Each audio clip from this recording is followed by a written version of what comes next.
Chapter 751. Cycles and Achievements. Autumn had arrived, and the weather had cooled. Unlike the bustling activity of the eastern coast, a hill in the distant Thebes was untouched by the chaos of the external world. A tall figure with golden hair looked down from the heights and could see a few herds of cattle leisurely grazing on the already yellowing grass. Standing beside him was another figure, who respectfully stood and recounted something. Yesterday, there was turmoil in Eryxis. Divine descending occurred, and the king of Athens fell. On the same day, in condemnation of the former king of Athens's tyranny, the Argos kingdom, leading those who worshipped the heavenly empress, criticized Athens's policies and proposed supporting Prince Demophon to succeed the throne. Her Majesty the Heavenly Empress intended to establish the anti-Athens alliance to use military force to dismember the kingdom of Athens. Many of the gods responded, but it still required some time for discussion. In the stars, the Titan god Phoebe recently visited his reclusive sister alone, for reasons unknown and results unclear. But according to speculation, it was most likely related to the sun and the moon. There's also in the north of the continent. The voice was neither loud nor low, but just so could be clearly heard. Zephyrus listed the various events occurring in heaven and earth, and Zeus quietly listened. The divine king occasionally asked questions, sometimes receiving answers and sometimes not. However, he didn't much care. He was more interested in understanding these matters. So, Demeter didn't actually manifest her divine presence. Even though she provided the venue and offered shelter and a range of support, amused, Zeus asked once again, and Zephyrus confirmed the answer. Yes, though the goddess of agriculture allowed her majesty to act at her place, she indeed did not participate directly. Heh! Zeus chuckled softly, unsure of what to say. But his sister was indeed like that, capable of such actions. And Hestia, she didn't come out to mediate? There were efforts, but no one could be found. With a respectful expression, Zephyrus responded. Her Majesty avoided appearing and hid in a temple in the mortal realm. As for Lady Athena, he hesitated for a moment, but the god of west wind frankly continued. I don't know where Lady Athena is. Since the gathering of the golden apple ended, I have rarely seen her. Since both parties' principals were absent, Aphrodite once again embarrassed herself, and Lady Hestia, wanting to mediate, left the Mount of the Gods in anger, saying that she would go to seek out Lady Rhea. After that, I do not know. Mother Goddess? Zeus's expression shifted slightly, pondering where his wise daughter had gone when Zephyrus's last sentence stirred him. If there was anyone in the world who, though not as powerful as him, could make him yield in some matters, it was probably the former heavenly empress. Though perhaps influenced by fate, it was indeed Rhea who had deceived the second-generation divine king and given Zeus the opportunity to grow. Thus, Zeus held considerable respect for Rhea. Hestia, that's also normal. The scale of this event may have been too large, perhaps in her view. If I'm unwilling to intervene, then only the mother goddess could. But sadly, you went too late. If this had happened right at the end of the banquet of the golden apple, Zeus believed that Rhea's intervention might have been able to stop the dispute. But now, the king of Athens was dead, and Eryxis was about to face retaliation. The blood debt was already established and was not so easily cleared. Moreover, in just a short time, the power of the world has shifted multiple times, and the strength of many in godhood has increased. It seems this upheaval is nearing its conclusion. Another change in the world's order, primordial gods. You are already strong enough. As the king of all gods, Zeus's understanding of global macro changes deepened with the increase in strength. And precisely because of this, he could sense chaos's increasingly strong breathing and internal cycle. Maybe once this upheaval, which started thousands of years ago, ends, many parts of the world would ascend further, and many of the primordial gods would benefit the most. As for the so-called breathing and internal cycle, they are easy to explain. According to Zeus's understanding, they are simply methods of growth by obtaining power from outside or inside. The world breathes, which shows a world seeking growth from the outside. By assimilating external powers, such as devouring fragments of the 9 realms or dissecting a complete world, it could swiftly and efficiently grow its own volume. But external elements cannot be integrated effortlessly. The power from the other world also needs digestion, which requires internal cycling to resolve. The more complete the structure of the world and the clearer the order, the smoother the practice of godhood, the stronger the internal cycle, and the world can more easily make the devoured entities a part of itself. During this process, the power obtained from beyond the world would circulate through this grand web woven of universal laws, incrementally worn down by the world. Each part constituting this cycle could benefit. However, the more similar the entities, the easier they are to digest and hence less likely to gain growth. Hence, if a world dominated by darkness is devoured from beyond, then during the cycle, the darkness of this world would digest the fastest and gain the most growth, while the others would lag far behind. Chapter 752. Circles and Achievements _2. While turning light into something that can grow by digesting darkness would be quite a complex matter. Even for a whole world, anything is possible as long as one is willing to pay the price, and even the opposing source powers can be forcibly changed.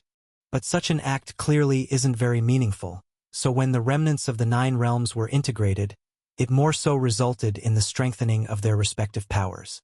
Of course, the uses of the internal circulation are far more than these, and the world is not limited to ascending through externals.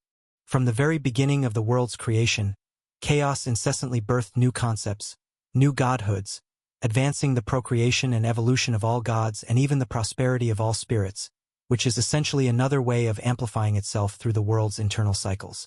And of these profound mysteries, Zeus was not very clear. His intuition told him that this might have something to do with why there were personal gods and why both the alien realms of the 9 realms and the chaos world gave birth to intelligent species. However, intuition is just intuition, and Zeus didn't ponder much further. After all, gaining power in such a way is obviously a long process. Still, one must plunder. How can developing on one's own compare to seizing the possessions of others? By seizing from Cronus, I became the divine king. By seizing from Odin, I obtained the ritual for ascension. By seizing from Typhon, I gained even greater strength. Had I not seized, how would I be where I am today? Now, it is the same. All gods can benefit from the world's enhancement, but during this process, those who are originally stronger and closer to the powers of the alien realm gain the most. And yet, in Zeus's senses, at least for now, the powers that the world breathes in and exhales are related to the domains such as the void, space, and darkness. The first two are inconsequential, merely reinforcing the spatial structure of the world itself and enhancing the reach of the world's powers. The last, however, is different. In this world, the gods associated with darkness are led by the 2 primordial gods of the underworld, then the entire underworld and the gods of the lightless celestial bodies deep within the cosmos. Perhaps Pontus, the symbol of the earth concave, could also derive some benefit, but all these have little to do with Olympus. Therefore, the conspiracy Zeus had earlier with the Lord of Darkness had now changed from being approached by the other party to something Zeus himself did not want to give up. The unification of the present world had become urgent. Let's go. Zeus had pondered a lot, but on the surface, he was just quietly listening to Zephyrus speak. After Zephyrus had nothing more to say, Zeus nodded and gestured for him to follow him downward. Your Majesty, where is this? This is just an ordinary hill called Katerin. But there lives an extraordinary individual here, who is, so far, my proudest creation. Saying this, Zeus couldn't help but reveal a smile. When he was born, I foresaw his greatness. So, I wanted him to rule the entire mortal world and become the king of all demigods. Many said I idly watched as Cadmos endured the hardships of building Thebes. But in truth, I had long planned to send them a monarch whose name would live on through the ages. It's just a pity that Hera spoiled it all.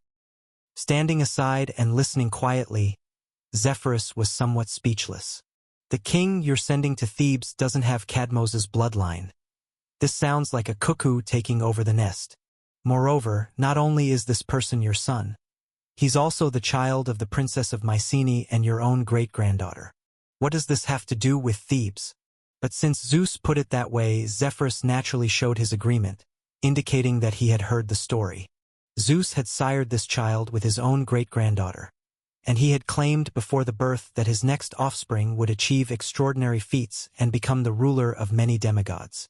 Then Hera covertly used her divine authority, causing another of Zeus's great-grandsons to be born prematurely. The god of the west wind had known this for a while. He even thought it was just another insignificant contradiction between the divine king and the heavenly empress, but now it seemed, could this child really possess something out of the ordinary? Yes, his talent is indeed beyond your imagination, Zephyrus. Disputes among mortals stem from Athens, where there resided a king who claimed invincibility in the mortal realm. Hera had racked her brains to kill him, but she didn't know. Had she chosen to nurture this child from the beginning, she wouldn't have needed to worry about the king's threat. Even though his strength isn't that great yet, it doesn't matter because after undergoing some minor trials, he will become the most outstanding hero of the mortal world. Descending the slopes, Zeus and Zephyrus had already walked down from the hill. Using their deity vision, the two easily spotted a young shepherd in the distance. From his bearing, the god of the west wind could not detect the slightest bit of a strong presence. He didn't know what the other's strength was like, but at least from appearances, this was not a being who yearned for battle and slaughter. Without external influence, perhaps the other was able to stay here, leading horses and shepherding sheep. But watching this scene, Zephyrus didn't utter a word of doubt. He doesn't look like a mighty one, does he?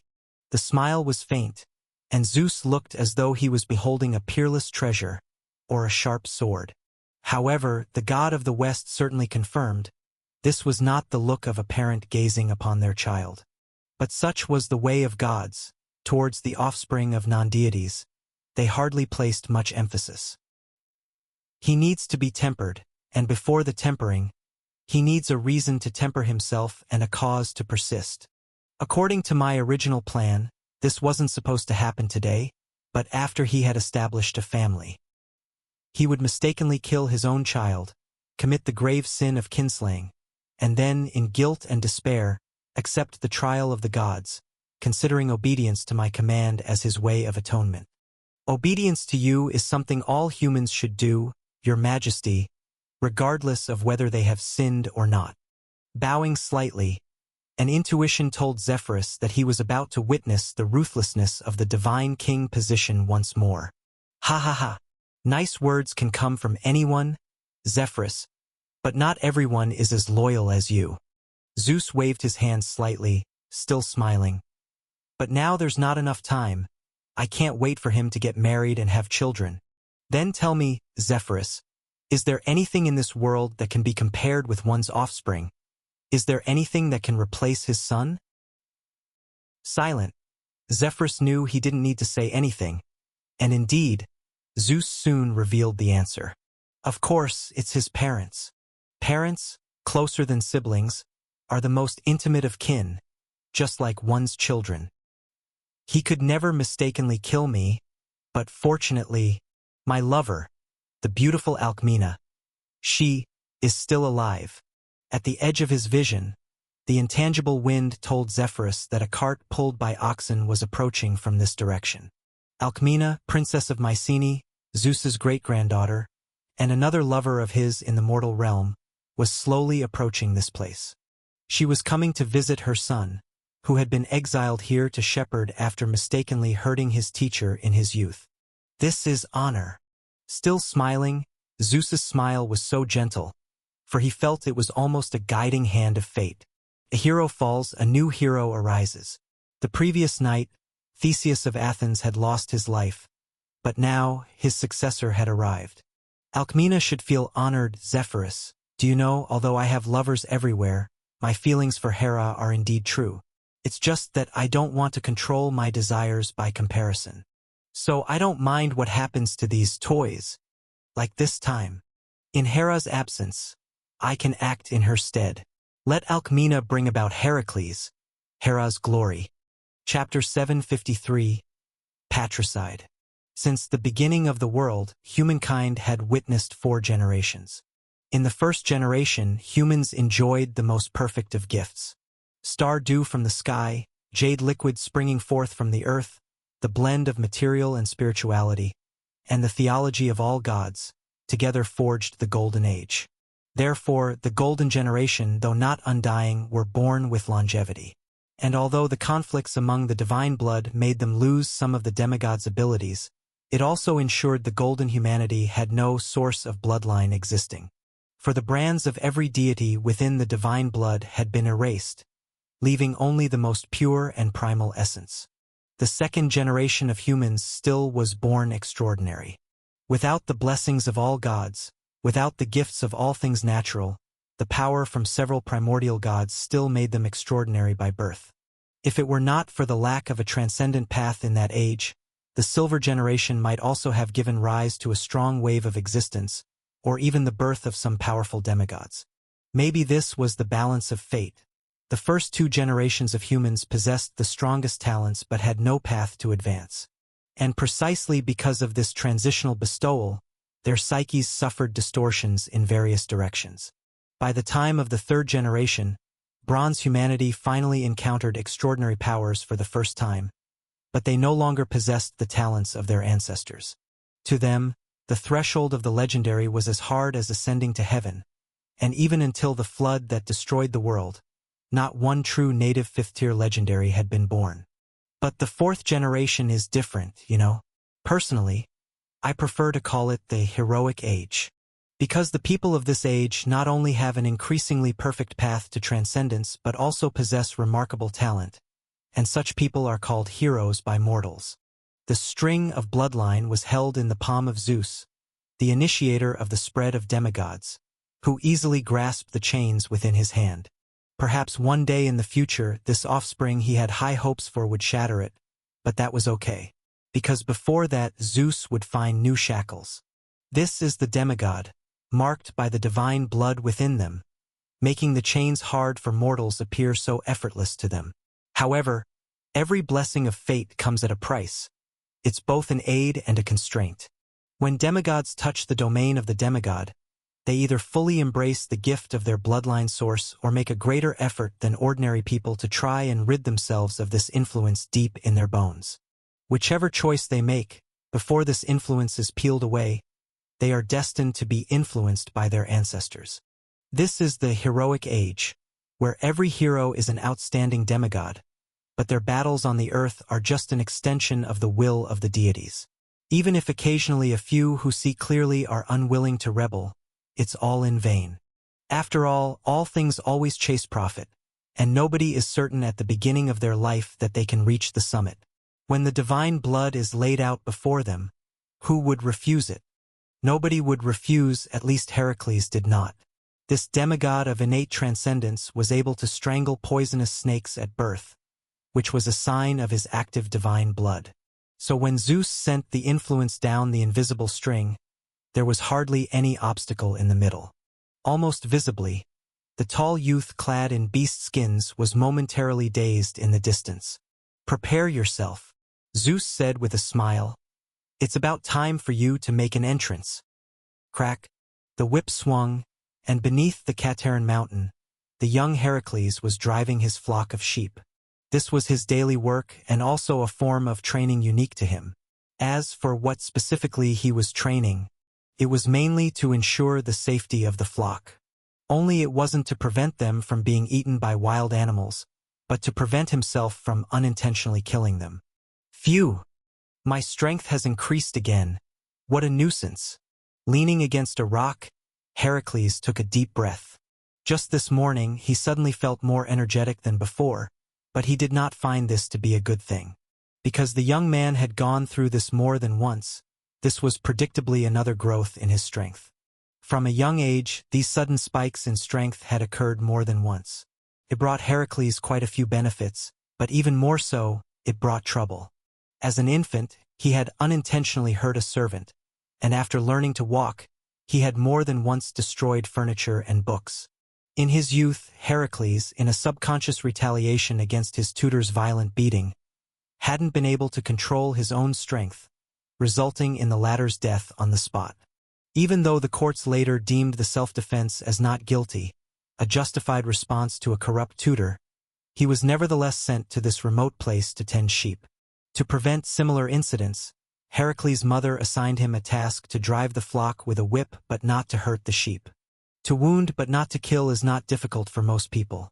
After all, it's not easy to whip a large animal to death, but this was indeed a challenge for Heracles. Especially after each increase in strength, he had to be extra cautious, fearing he might make a mistake again unintentionally. Chapter 754. Patricide _2. Strength that is too powerful yet uncontrollable is like suddenly becoming a king without knowing how to govern a nation. At such times, a wise king should learn to listen more, speak less, and take fewer actions, while a hero with wisdom should restrain their behavior and seek capable people to refine their martial skills. But I can't find anyone to teach me martial skills because even if they used brute force, there's a good chance they'd be killed by me during the training. Despite his youth, Heracles was still extraordinarily intelligent. He knew what he needed, but the reality did not provide the conditions for it. Years of restraint had created a fire in the heart of the young man, but there was nowhere for it to be released. On this grassland, only those foolish wild beasts allowed him to vent the frustration in his heart. With a sharp look in his eyes, Heracles suddenly flipped up from his seat on the stone. In the distance, beyond the flock of sheep, at the edge of his vision, he vaguely spotted 3 dark dots. They were wolves. Other than his first year here, it had been a long time since any unseeing pack of wolves had dared to come close to him. These were probably wolves that had migrated from afar, and moreover they were outcasts from their pack. Good. Today we'll have wolf meat. Picking up a bow and arrow that lay beside him, Heracles took aim from afar, but then he lowered it the next moment. He took out 2 more arrows, then placed them on the bowstring along with the first one. His heartbeat quickened. Even without instruction, when Heracles focused his mind, a trace of silver lightning began to wrap around the tips of the arrows. In the shadows, Heracles noticed that the wolves seemed to have seen his actions, but instead of running away, they lifted their paws, provoking him. Beasts will be beasts. Meet your end. His fingers loosened, and 3 sharp arrows whistled through the air. On the distant grassland, the 3 wolves fell to the ground at the sound. What Heracles found odd, however, was that as the arrows flew, 2 of the wolves had attempted to dodge. That was normal. Although they were doomed to fail, this instinct was irresistible to anyone. But why did that last one never try to dodge? Feeling a sense of strangeness and unidentified gloominess, restlessness surged from within. Heracles set down his bow and arrow and shook his head. Whatever the reason, it was time to collect the spoils of war now. How could one understand the behavior of wild beasts? Whoosh, whoosh, whoosh. 3 arrows were released simultaneously, as if as one, then simultaneously struck their targets. Without professional training or fine bows and arrows, to have achieved this merely through self-taught skill, even Zeus could not help but quietly applaud. Not bad. With such talent, perhaps he could rival Apollo's archery in the mortal world.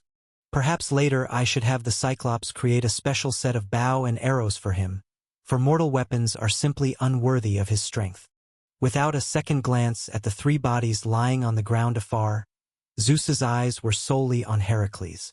Indeed, his judgment was correct.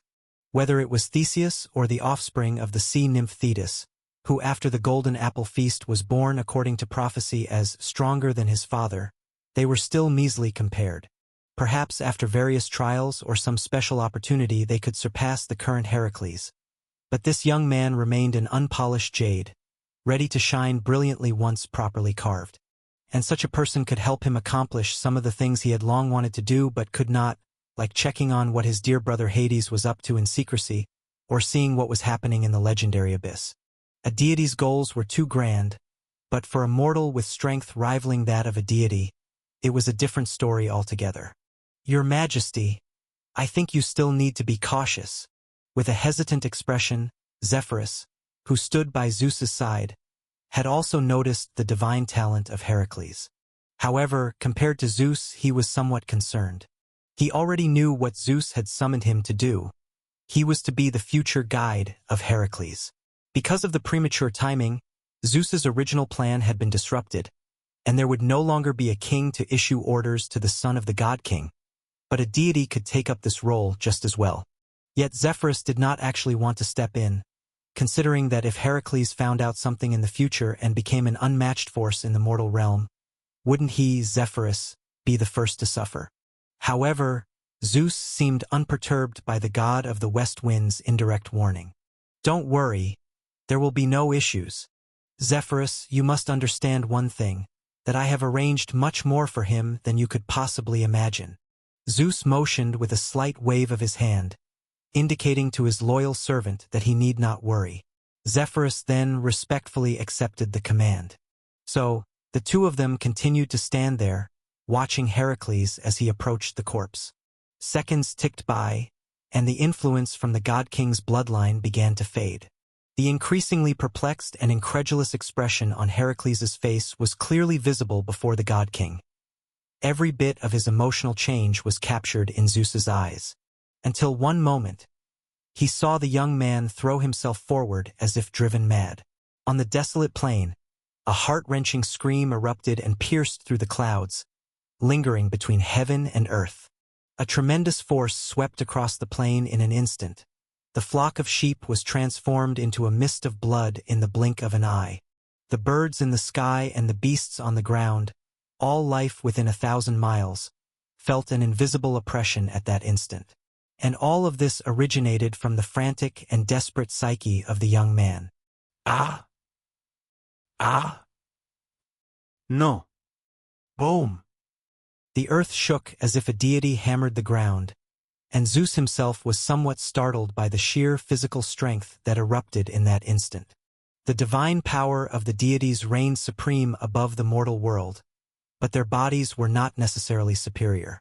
Especially the new generation of gods who followed the primordial titans, whether they were powerful demons or ancient giants, their physical forms were far inferior. But at this moment, as a mortal, Heracles' body was capable of such feats in his rage.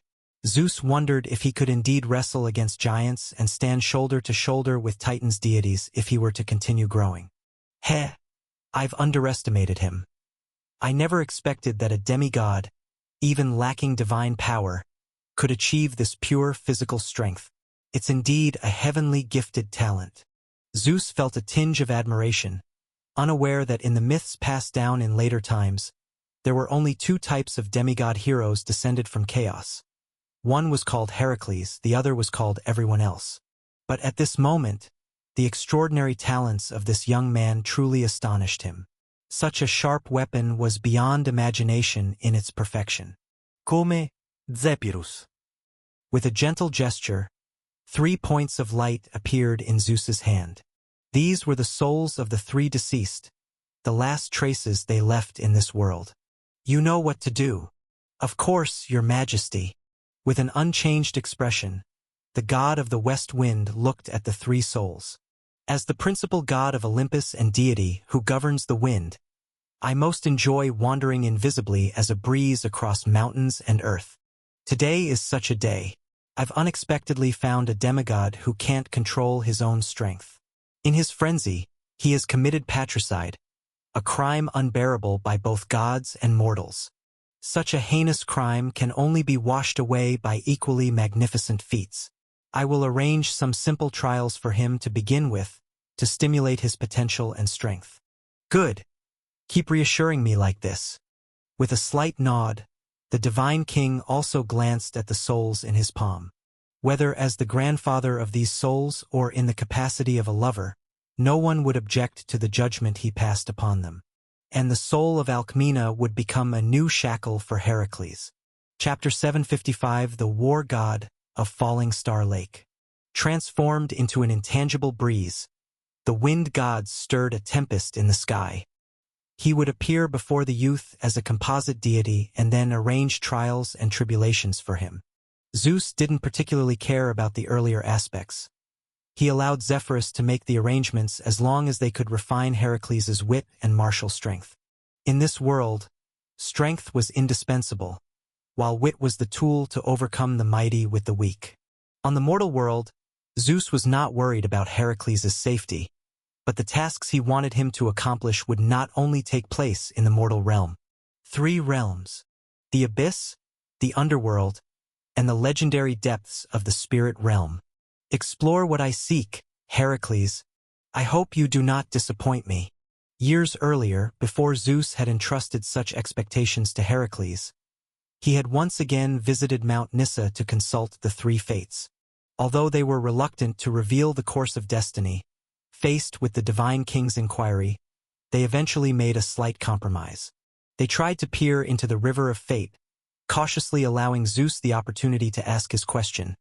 But destiny would only provide yes or no answers.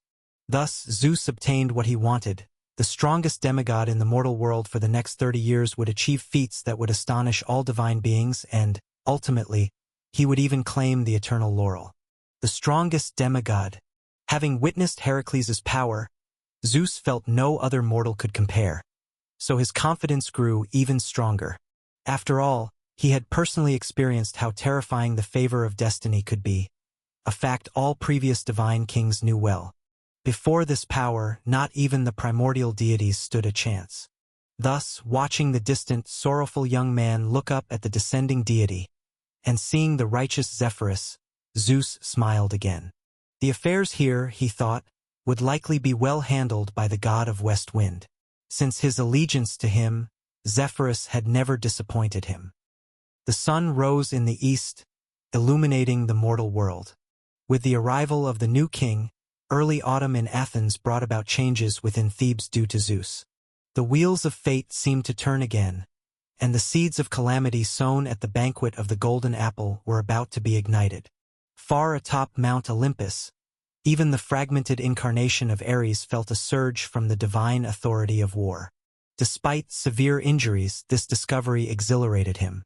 Ares knew his opportunity had come, one that wouldn't arise again for 10,000 years. As the true god who presided over war, his presence in the domain of war had always seemed lesser than Athena's. For just as the goddess of luminous, Phoebe, had never ruled over the sun and moon, so Ares was a war god unable to command victory. However, all this could change if he could defeat Athena in a war that involved both mortals and all gods, just as the goddess of luminous could suppress the sun god and moon goddess and thereby increase her power and establish her authority within her domain. Of course, at least for the moment, the domain of war was far less than that of the celestial bodies. As Athena had been destined to emerge in the Third Era following the victory in the 10-year Titans' War which shaped her godhood, Ares was born later, born of the violent and unjust battles between gods and men. Compared to the celestial bodies of the First Era, the concept of war was still too young. So you mean, teacher, according to you, the war god isn't invincible and the goddess of beauty isn't the most beautiful in the world. Southeast continent, at the edge of Falling Star Lake outside Silver Moon City. A young man, tall and handsome, casually strolled by the lake with a spear in hand.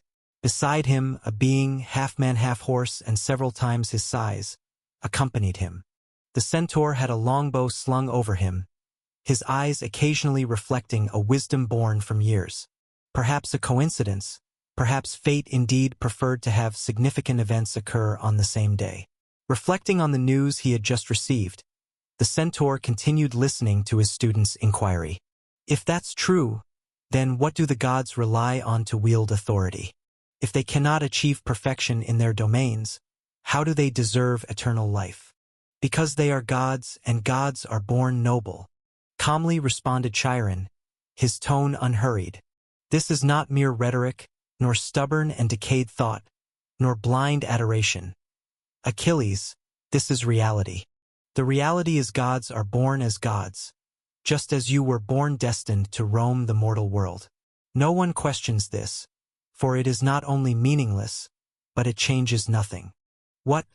Then this world is truly unfair. And I remember, doesn't the Church of Silver Moon City say there is only one God? If so, they too aren't inherently noble deities. Shaking his head, the young man knew his teacher was correct, yet he still didn't want to accept these correct notions. The capable ascend, the mediocre descend. Those with power should possess more. If the war god cannot achieve victory in all his battles, he might as well abdicate in favor of the capable. Heh, Achilles, you know well that's just a name. Chapter 756. The war god at the Falling Star Lakeshore _2. You may call them angels or gods, but it doesn't change their nature. Besides, I remember you don't believe in their doctrines either. With a chuckle, Chiron knew why his student had suddenly brought this up today. A message from Athens had arrived just last night, stating that a great battle had erupted in Eryxis, during which the Olympian gods had descended in their avatars to confront the king of Athens. And the result, despite the odds and schemes, the avatar of the war god was shattered. He was unaware that Hermes had played a role in this. Achilles only knew that the revered king of Athens had died a dishonorable death, and the gods had displayed such mediocre powers. For a moment, he couldn't help feeling a bit off balance. But since we've touched on this topic, Achilles, what do you think fairness is? Chiron asked with a slight smile. Naturally, it's determined by ability. Those with exceptional skills should hold power and strength, while those with average abilities shouldn't occupy such positions. Without hesitation, the young man said decisively, "Is that so? But ability is also innate, much like the authority of the gods. Sorting by ability, isn't that also proving that the hierarchy of all things is determined at birth?" Innate. Surprised, the young man felt puzzled. My abilities were developed through my own training and learning. How can they be innate? Abilities are indeed innate, Achilles. I wonder if you have ever observed where a person's abilities come from. He gestured towards the distant, where only dense jungles lay. But the young man knew that his teacher was referring to Silver Moon City. Talent, personality, the environment of upbringing, these are the very foundations that influence a person's level of ability. People with high talent learn quickly by nature, like you. Those less talented, even if they try 10 or 100 times harder, it's futile. So, you admit this point, right? But some people are resolute by will, while others are naturally lax. Even if their talents are the same, their achievements won't be. Shaking his head in rebuttal, the young man didn't accept this. True, but this is a difference created by personality. But Achilles, do you think personality isn't innate? I think otherwise. In my years of observation, a person's personality is often constructed by two parts: congenital lineage and external influences. The inheritance of bloodlines will affect you, and the education from external surroundings also influences you. Combined, they create what we call diligence, relaxedness, firmness, negligence. Do you think I'm right? The young man slightly opened his mouth, then closed it again. He had initially wanted to argue that environmental impacts aren't congenital. But the next moment, he understood Chiron's point. The influences of the environment essentially boil down to one's parents and the upbringing environment, which, though seemingly not innate, are actually determined at the moment of birth. Just like how he could stand here now and have Chiron as his teacher and all the education he had received from childhood, what he had at birth and everything henceforth determined what could be, and what was not would never be. If that's the case, are you telling me that everything is destiny? That from the moment I was born, I was determined to become a certain kind of person, destined to live and die in certain ways? Taking a deep breath, the young man finally asked, "If it is, would you believe it?" "I would believe, but I would not accept." Clenching his spear tightly, Achilles spoke emphatically. "Everything I have experienced so far has been real, and the efforts I have made are certainly not false. Regardless of who it is, if they want to attribute all of this to destiny, I will absolutely not accept it. So can you now tell me what you really want to say to me?" "Ha ha ha. Of course, Achilles. I just hope that you can let go of the pride in your heart and not get caught up in so-called fairness." The hearty laugh of the centaur startled a flurry of birds in the forest. In this world, there is no such thing as fairness, or rather, everything is fair. The inherent power of the deities belongs to them, just like your own talents. So, do not underestimate them, or you will definitely pay a price. Additionally, I am here today to tell you, you have graduated. The young man was somewhat surprised as he looked at his teacher, and Chiron looked back at him.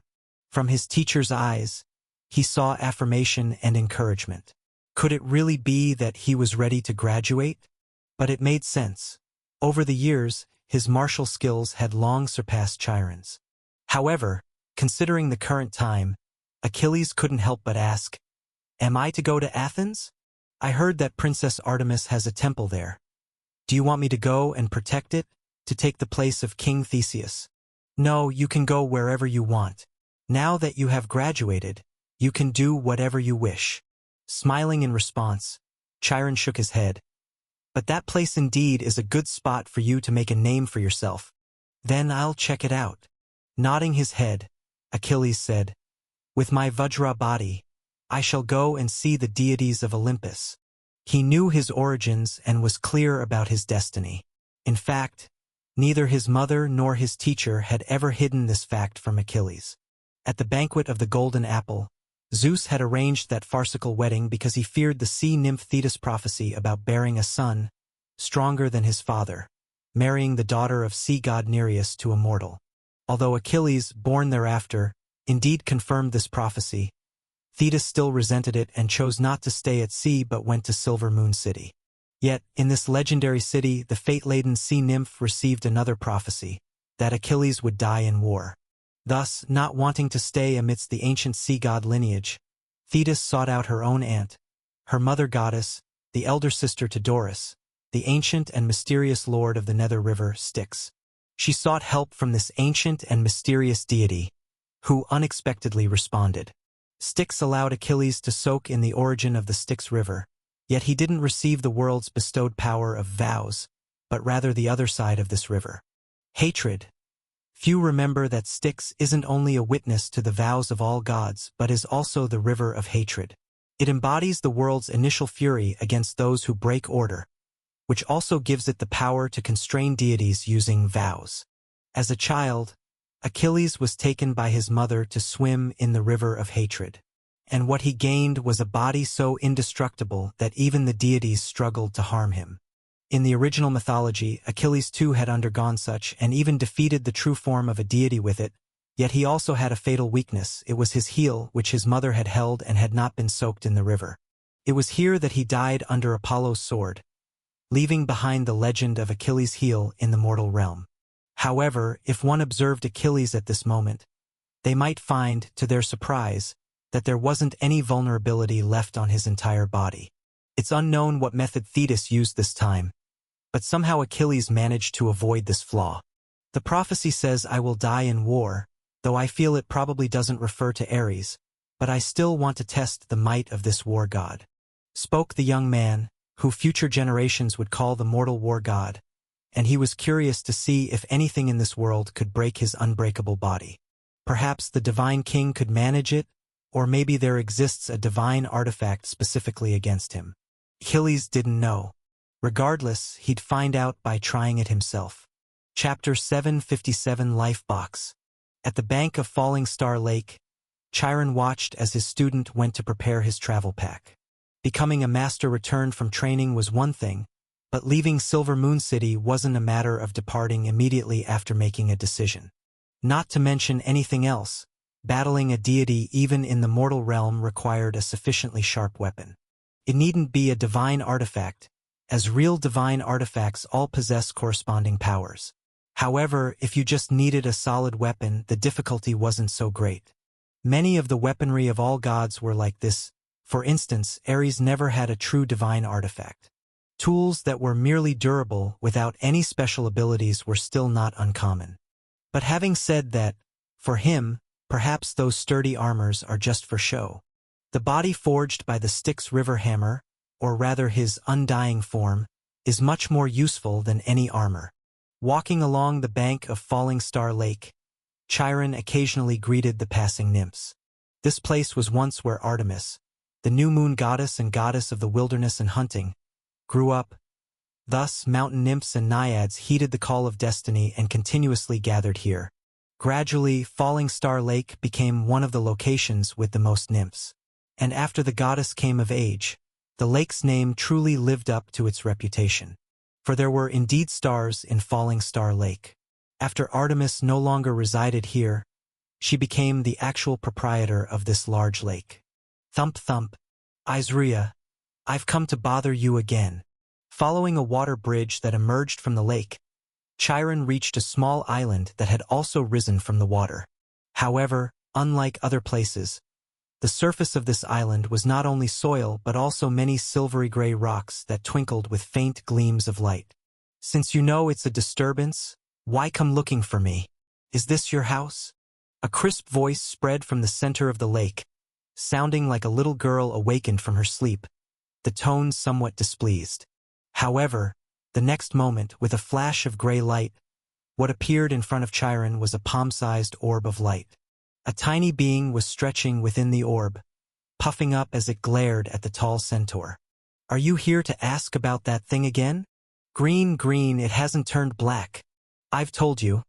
I'll inform you if there's a problem, so you don't need to come ask me every single day. Cough, cough, Izria.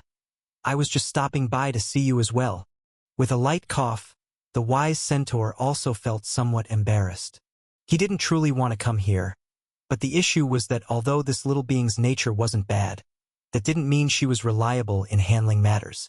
If there was a problem while she was deeply asleep, that would be troublesome. But it's almost done. Once I verify the stability of this secret rite, I won't need to bother you in the future. Pulling out some strange little toys from his pocket, Chiron took considerable time to soothe this little one. Only after cheering her up did he breathe a sigh of relief and then continued further inward. What Izria had said could only prove that there were no problems for the time being, but as to the specifics, he still needed to see for himself. Traversing deeper into the island, the soil and vegetation became scarcer, with large expanses of bare silvery gray rocks on the ground. Eventually, crossing the last tree, Chiron found himself in an open area. Upon a vast plain of stones spanning several miles, pillars inscribed with symbols twinkled with light.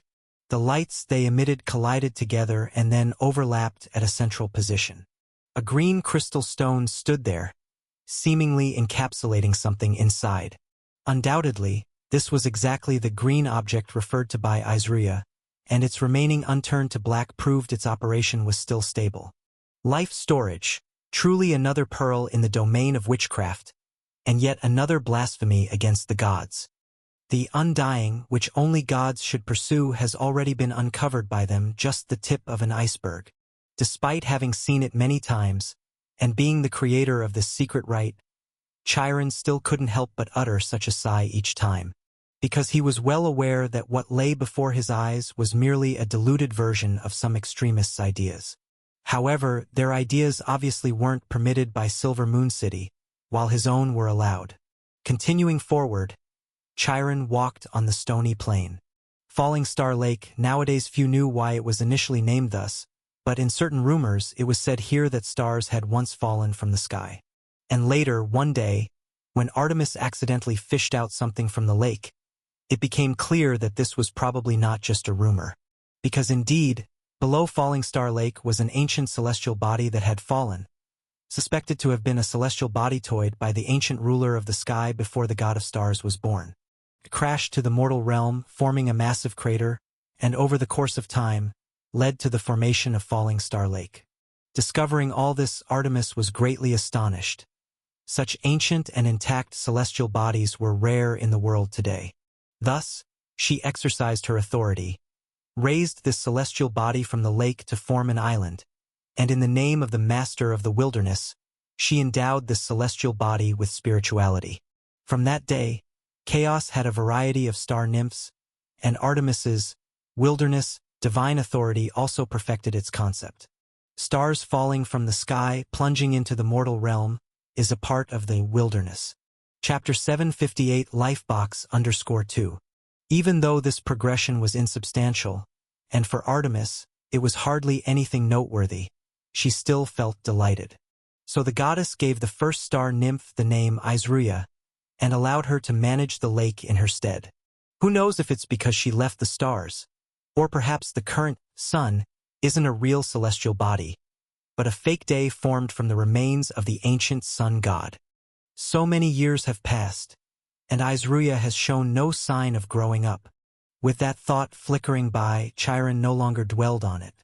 His first priority was to attend to business. At this moment, he had already arrived in front of the enormous crystal stone. Rich life energy seeped out from the crystal stone before him, and the light scattering from the surrounding pillars also shone upon him. The interlaced networks of light were designed to confine the life force from escaping this vicinity, and the green crystal stone was a manifestation of converged life energy. However, Chiron could be certain that the life energy here had likely never diminished, not even by the smallest fraction, since its inception. That also implied that the thing inside did not need to absorb life force to maintain its existence. As for what was inside, Chiron looked up slightly. In the center of the verdant crystal stone, a box with its lid opened. At its very heart, there lay a heart that seemed as though it was in stasis. Life storage. Could it be, then, that what those people claimed is actually true? In silent contemplation, observing the scene before him and reflecting on the years it had remained this way, Chiron didn't know whether to feel happy or something else. He knew whose heart lay before him, for he had spoken with its owner not long ago. Achilles, his student, was the origin of this heart, and this was the reason his student possessed an undying body that was flawless. The hatred in the waters of the Styx was not something just anyone could encounter. Deities would have their divinity and divine power stripped, while mortals would lose their lives. Only a rare few beings could undergo baptism by the river's powers while being compatible with the laws of the underworld, avoid death as a result, and even obtain a body that ordinary deities could not harm. Even if the underworld were weaker, a being baptized by its laws would not easily be harmed by common methods. However, as with Persephone's consumption of the pomegranate, once anyone made contact with the underworld's origin, they were inevitably bound to remain there. Deities might decide the duration of their stay based on the extent of contact, but mortals, once baptized, lose the ability to choose. Yet, there exists a loophole in everything, and the baptism of the Styx River was no exception. If only Thetis could leave a spot on Achilles' body untouched by the waters of the Styx, stretching the completion time of the baptism indefinitely, she could enable Achilles to attain an undying body while remaining in the mortal realm. But this idea hadn't been enacted before Chiron dismissed it. The centaur told Thetis that he had another way to achieve all this, and his method was the life storage before him. Such crazy and malevolent tactics. Those lunatics discovered ghosts and wraiths, another form of life, so they believed that if they could transform from alive to dead under controllable conditions first, they could thus achieve immortality.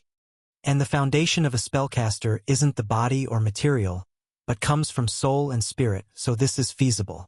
They just don't wish to fully become the deceased because, with mortal capabilities, there's no way to reverse life and death without affecting thought and reason, and gain a new life.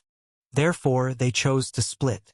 For mortals, as long as time continues to pass, the loss of life is irreversible.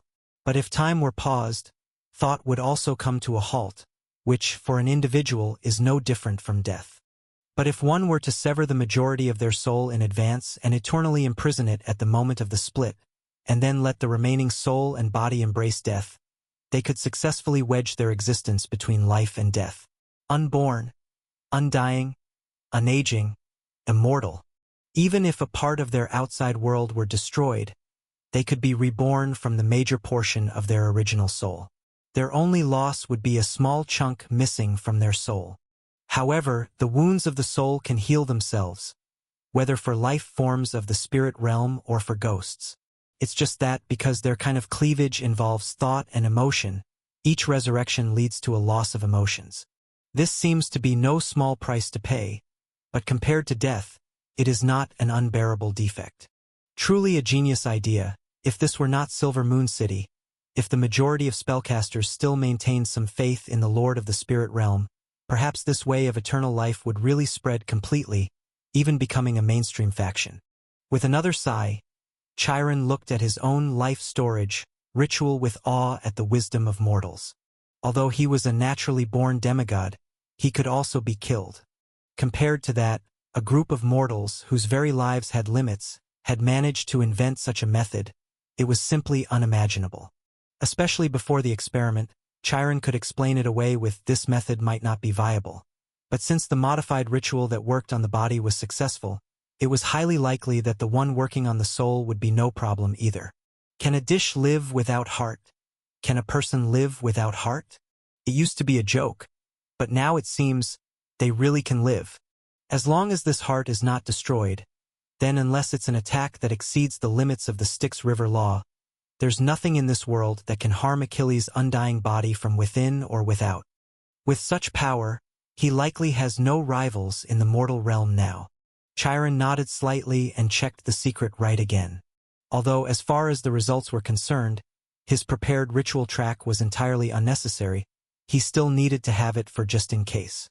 However, while checking, the centaur couldn't help but think of the wizards who invented the original soul-splitting technique. According to their plans, they originally intended to undergo the transformation ritual themselves, even naming their creation for the life storage object Endless Life Box, signifying the secret box to obtain endless life. And for the form of life after the transformation, they also had a very fitting name. Neither living nor dying, neither human nor god, it was natural to call it demon. And whether before or after the transformation, these spellcasters were wizards using witchcraft. So in their eyes, calling themselves wizard demons was the most appropriate for their new life. It's just that although it seemed like a good idea, Chiron knew they didn't live to see the day of the transformation. Because the ritual was exposed prematurely, and their act of desecrating the soul to evade death and samsara also caused an uproar in Silver Moon City. As for now, if they had the opportunity to be reincarnated, Chiron guessed he was already nearing adulthood. And the witchcraft they created like soul-splitting, thought synchronization, and static magic ball had already been listed as forbidden books, not allowed to be studied or used by anyone. The geniuses among humans, in the end, inevitably embark on a path of sacrilege. It's unclear whether the gods govern too broadly or if there are ready-made arrangements in place mortals subconsciously tend to imitate. The answer to the question, of course, Chiron did not know. After all, he himself was not a human. Mortal realm, Athens. The impassioned speech had ended, and no matter what anyone was thinking, no one dared to raise objections to the campaign against Eryxis at this time. However, compared to other Athenians who had been inspired to fight, Andrea thought about the huge pile of tasks she had to deal with and felt a headache coming on. Speaking was just a matter of getting the words out, but how to implement it, that was a rather complex matter. Chapter 759 War Methods in the Mythological Age. In a secluded study within the royal palace, Andrea silently eyed the leather scrolls piled before her. There was no time to hold a grand funeral for Theseus. In fact, on the one hand, such customs did not yet exist in Athens at the time, and on the other, Theseus had not left a body behind. So, having just experienced a parting, the urgent task that Andrea needed to address was the conquest of the city of Eryxis, which had also declared its independence as the Eryxis Kingdom. After all, even with limited experience, Andrea could see that simply killing a few people would not win everyone's hearts and minds. Merely giving speeches could motivate the people but would not convince the aristocrats and high-ranking professionals to follow her. Therefore, she needed a victory, one that would unite the hearts of Athenians by avenging the former king. Only then would she have the power to resist when facing the various troubles that were surely coming. But she encountered problems before even starting, as the former princess embarrassingly realized that she didn't understand military affairs at all. This was not surprising, for when Theseus had been leading armies, she hadn't even been born. By the time Andrea had grown up, Athens had not experienced any large-scale wars. Even the few times Theseus had taken action were often intended as deterrence rather than sparking a full-scale war. But it's different. If father passed the throne to me, he must have believed I could do it. Perhaps there's something I haven't thought of, or maybe father left me some guidance. If only I can find it, I can solve the problems I'm facing. She pursed her lips lightly and sat upright, gazing at the figure before her. Years had passed and she had grown. No longer the child of her youth, few now regarded her as such. But facing Mr. Avon, who appeared unchanged, She always felt as if she were just like before, facing Theseus, knowing and capable of nothing. Then, confronted with sudden change, just like once lying on the cold altar, but this time, not surrounded by cultists, but by true deities. And this time, Theseus, whom she deemed invincible, had also fallen before her. "So I need to understand the guidance Father gave me?" she repeated, picking up a leather scroll before her. "And then I can resolve them." That is what Andrea told herself and how she convinced herself. Sitting opposite her, taking a sip from his teacup, Lane nodded in affirmation. He had been there for a while and understood the current situation. However, following the former princess who was actually bolstering her own courage, Lane's words were simple and straightforward. "Yes, your thoughts are good. But Andrea, have you ever considered one thing? Perhaps King Theseus didn't actually leave you any instructions regarding this matter after all. He wasn't omniscient or omnipotent and couldn't have foreseen his own untimely death. He may have had reasons for preparing to pass the throne to you, but it's more likely that he had no other choice at the time, so his great expectations might have merely been making the best out of a desperate situation. After all, you have one advantage. You are a godhood practitioner of the church. In his eyes, even in the worst-case scenario, you would not die but merely lose the throne of Athens. With the weapon he left you and the support of the deities behind you, you or your descendants will one day be able to reclaim Athens." His previous words were just a kind of hope for the best, but actually, this is what he truly hoped for. With a calm voice, Lane spoke without mincing words. He and Andrea would be considered long separated, but in reality, they hadn't really been apart, because over the years their communication had never truly ceased. Furthermore, Lane wasn't particularly concerned, and Andrea had just lost a loved one. So when he saw the scene he had foreseen, the princess stained with blood on her sword, it was only natural for him to come here shortly afterward, to help her consider the future of Athens. She opened her mouth slightly but struggled to find the words. In the room at that moment there were only two people. It wasn't that there wasn't a second person in Grand Athens who Andrea could trust, but rather that she did not wish to see them just yet. After all, trust is hierarchical, and clearly those loyal to her because they were loyal to her father had, to the former princess on a hot day, seemed distant. She wasn't eager to show her ignorance before them. So faced with such a question, Andrea was at a loss for where else to turn for help. "But I need to do something, at least I must first deal with Eryxis." After a moment of silence, Andrea finally said, "You have a way, right?" "Well, sort of." Meeting Andrea's expectant gaze, Lane finally gave an affirmative response. "Actually, the problems Athens is facing now can both be difficult and simple. First of all, you need to understand how wars are fought in this era. Have you ever considered a question? If demigods and avatars of the deities are so powerful, capable of easily breaking walls, defeating armies? Strong divine arts can cause widespread loss of life, and it wouldn't take long to slaughter an entire city." Chapter 760. The War Methods of the Mythological Era _2. If that's the case, what's the meaning of a nation, and what's the meaning of an army? Shouldn't the world simply be a place where personal valor determines everything, and wars wouldn't even erupt? If two kingdoms could resolve their dispute by just having their strongest champions duel, why bother sending armies at all? Isn't that redundant? Exclamation point. With eyes slightly widened, Andrea was obviously listening intently. Previously, as a godhood practitioner, she had never really explored such matters. Moreover, since there hadn't been a large-scale war in Athens for a long time, she had no need to understand this. So what is the purpose of an army? Or is there actually a way to diminish the impact of the powerful? "Of course there is," Lane said with a smile and a nod, not keeping her in suspense. "And it all originates from the divine king on Mount Olympus. As everyone knows, Zeus is the king of all gods. Although he often proclaims himself as the Lord of 10,000 thunders, the Lord of the sky, anyone with a bit of insight knows that what truly allowed him to rise above all gods was his kingship. This power originally came from the most ancient divine king's strength, an embodiment of the worldly will's authority over the law of governance in the mortal realm. He entrusted this power to the original Heavenly Father, thus the first divine king's divine authority could accomplish many things.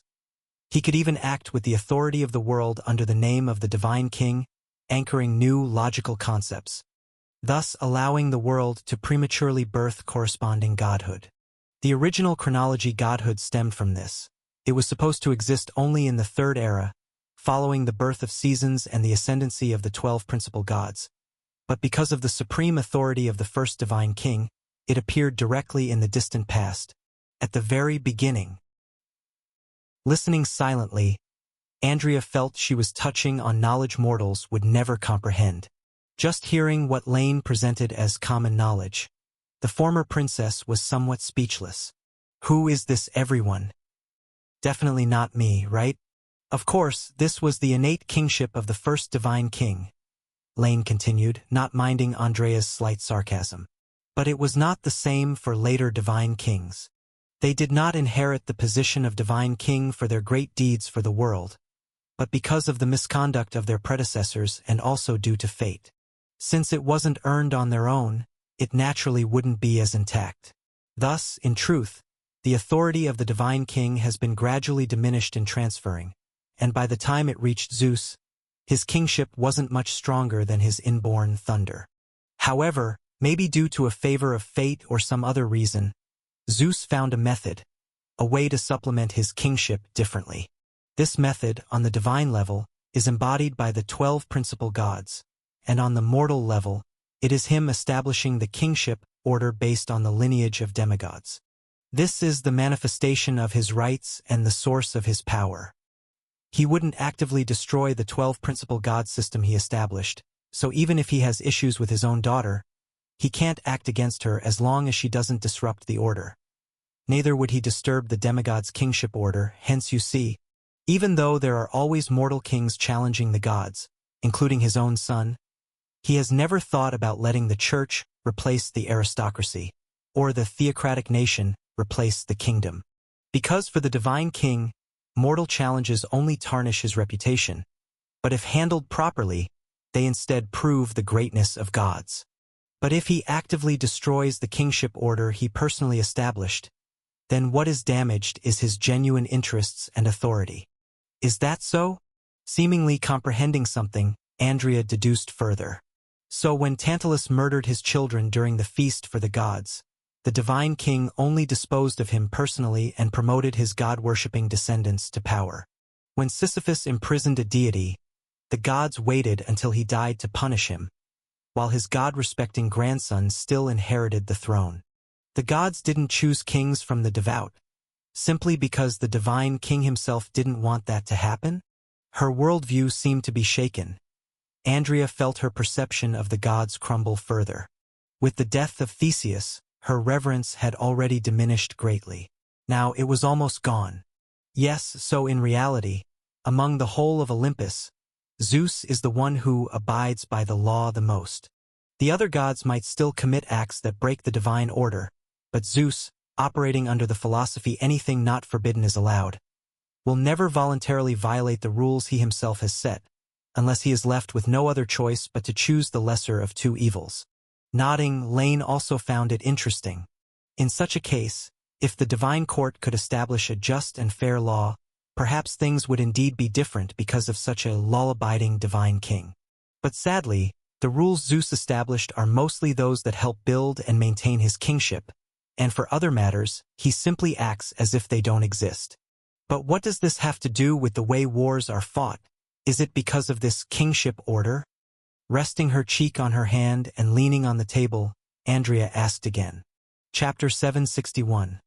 The Way of War in the Mythological Era _3. Listening to Lane recount the essence of all gods, Andrea couldn't help feeling an inexplicable thrill. Perhaps father and those aristocrats knew of the existence of kingship order as well. After all, they had all partaken in wars themselves. But Andrea was certain they definitely did not know these behind-the-scenes secrets. Of course, although the gods can no longer use divine power in the mortal realm, they can still exert a macroscopic influence to some extent, though it's not as strong as before. Before the constraints were in place, the goddess of agriculture could wither the plants of half the world, and the wind gods could stir up an unceasing wind that covered the eastern continents. If one were to spill the goddess of youth Hebe's divine artifact atop a mountain peak, the endless fountain of youth could form rivers upon rivers, granting everlasting youth to those who drank from them. However, once they lost their divine power and without such formidable strength to support them, even though divine authority still possessed absoluteness, they could no longer control such a large scope.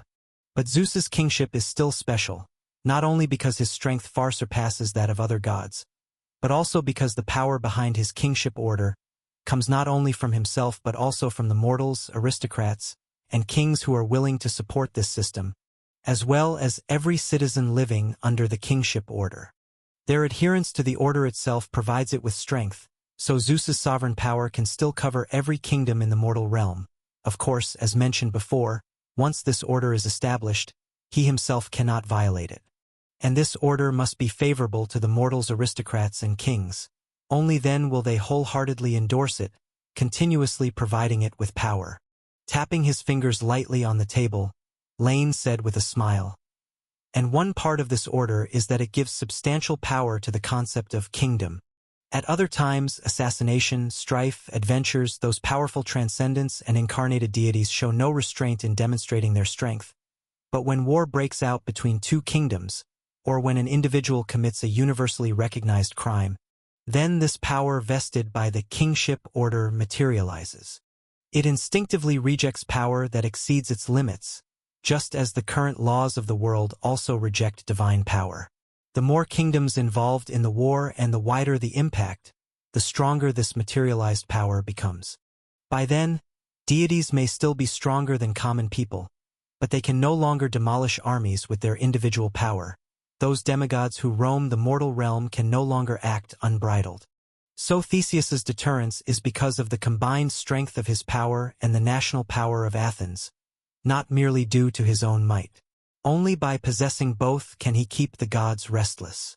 Of course, Lane added at the end of his narrative, since this power is a manifestation of the kingship order, it also originates from mortals' recognition and adherence to life, so it's not instantaneous. To unilaterally declare war is meaningless. You need to make your citizens aware of your war. To unilaterally declare that a person has committed a serious crime is also pointless. Only when a person's sins are known to all will they be penalized. Therefore, using this power for a surprise attack, luring a formidable person into an ambush by the army, is impossible, as he would realize your malice beforehand. And this does not mean strong beings are useless on the battlefield. They just can no longer change the outcome of a battle single-handedly. As long as there is no absolute disparity between the two parties, they can still influence the course of the battle. In essence, this power actually conforms to the collective will of most life forms under an order system. They wish to be meaningful as a number, and the kingship order grants them that. Chapter 762 Night. Sovereign order. So that's what it is, I've understood.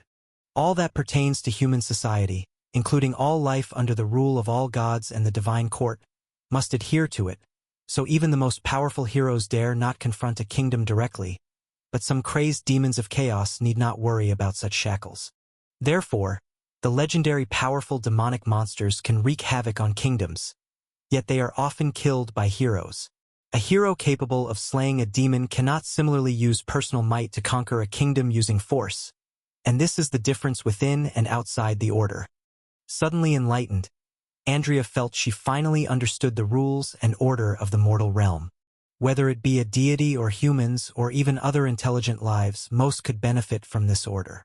And those truly restricted were actually only the gods other than the divine king and the demigods who resided at the pinnacle of the mortal realm. Only they were unable to demonstrate their full strength due to such rules and had to limit themselves to kingdoms and their citizens. But they could only accept it, for the stipulations were made by the king of all gods, also the source of a considerable part of the demigod bloodlines. Moreover, although Lane did not explicitly say so, Andrea still vaguely sensed something. Seeing the effects of this system, she knew who were truly limited by the divine king. It was all the powerful ones in the entire divine court system, except for himself. If the entire divine court system were a pyramid, then the divine king would be at the apex, those restricted gods and demigods of the mortal realm being the part closest to the tip. In addition, the vast nobility, the mostly average kings, and the professionals who formed the elite troops were the middle part of the pyramid. As for the remaining commoners without remarkable power, regardless of the sovereign order, they were always at the bottom, merely serving whomever. In such cases, comparing with the actions of Zeus, Andrea also gained some insights, albeit vague ones. As a ruler, you need those immediately below you to fear and obey you. Then, through the order you established, allow those a level apart from your immediate circle to gain benefits and generate conflicts of interest with those just below you in power. That way, you ensure the best state of affairs for yourself. Moreover, this logic likely didn't end there. Andrea sensed that the current wars among all countries and conflicts among all gods were likely manifestations of some wisdom of the Divine King. How powerful the Divine King was, Andrea could only speculate from possibly unreliable texts. But his wisdom as a ruler always seemed omnipresent in everyone's day-to-day life. My father often said he did not trust deities, aware that many gods were only powerful because they were born so. But despite this, he believed some deities truly gained profound insights and knowledge from their lengthy lives, knowledge that mortals often find difficult to comprehend. He also said that the more widely adopted and longer unsung streams of thoughts tend to conceal the most useful wisdom. Sighing, Andrea felt she still had much to learn. Now I know the rules of war in the mortal realm, so what should I do next? Since the war among nations has begun, and the gods can no longer rely on divine descending to resolve the siege by Athens's army, should I then march my troops directly and besiege Eryxis? Of course not.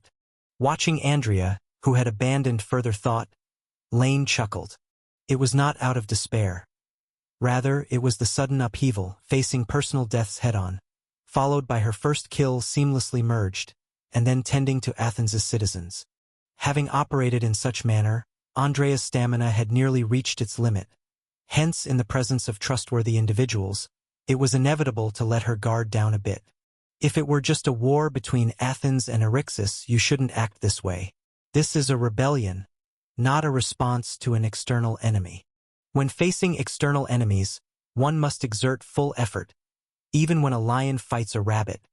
That refers to those who offend our mighty state, even far away, must be punished. But employing full force against a mere rebellion might make others perceive the Athenian throne as weakened, a decrescendo from the past. Moreover, centralized power in Athens has only been around for a few decades. A significant part of the army still consists of conscripts. Given the current assembly speed, you'd probably spend 3 months in preparation before you can dispatch troops. Besides, the current issue for Athens isn't just the rebellion in Eryxis. The threats from Western all countries are a greater problem.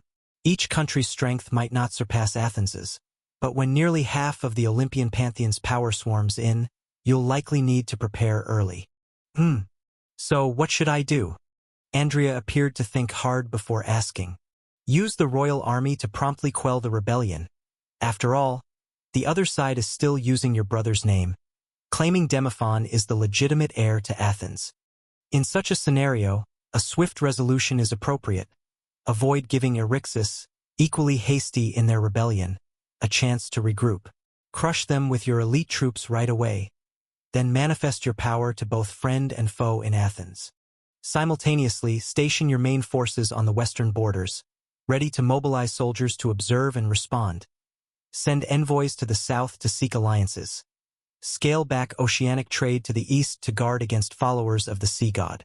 Then, depending on which side, east or west, shows opportunity, use attack as your defense, and win a decisive battle. That is the proper military strategy. Chapter 763 Night_2. Without much deliberation, Lane casually said, "This was hardly a stroke of epic-shattering wisdom. It was a standard response to such a situation. But while that's true, you should still be prepared. This war, Athens is not going to be easy to win." Milimetrów, I'm aware.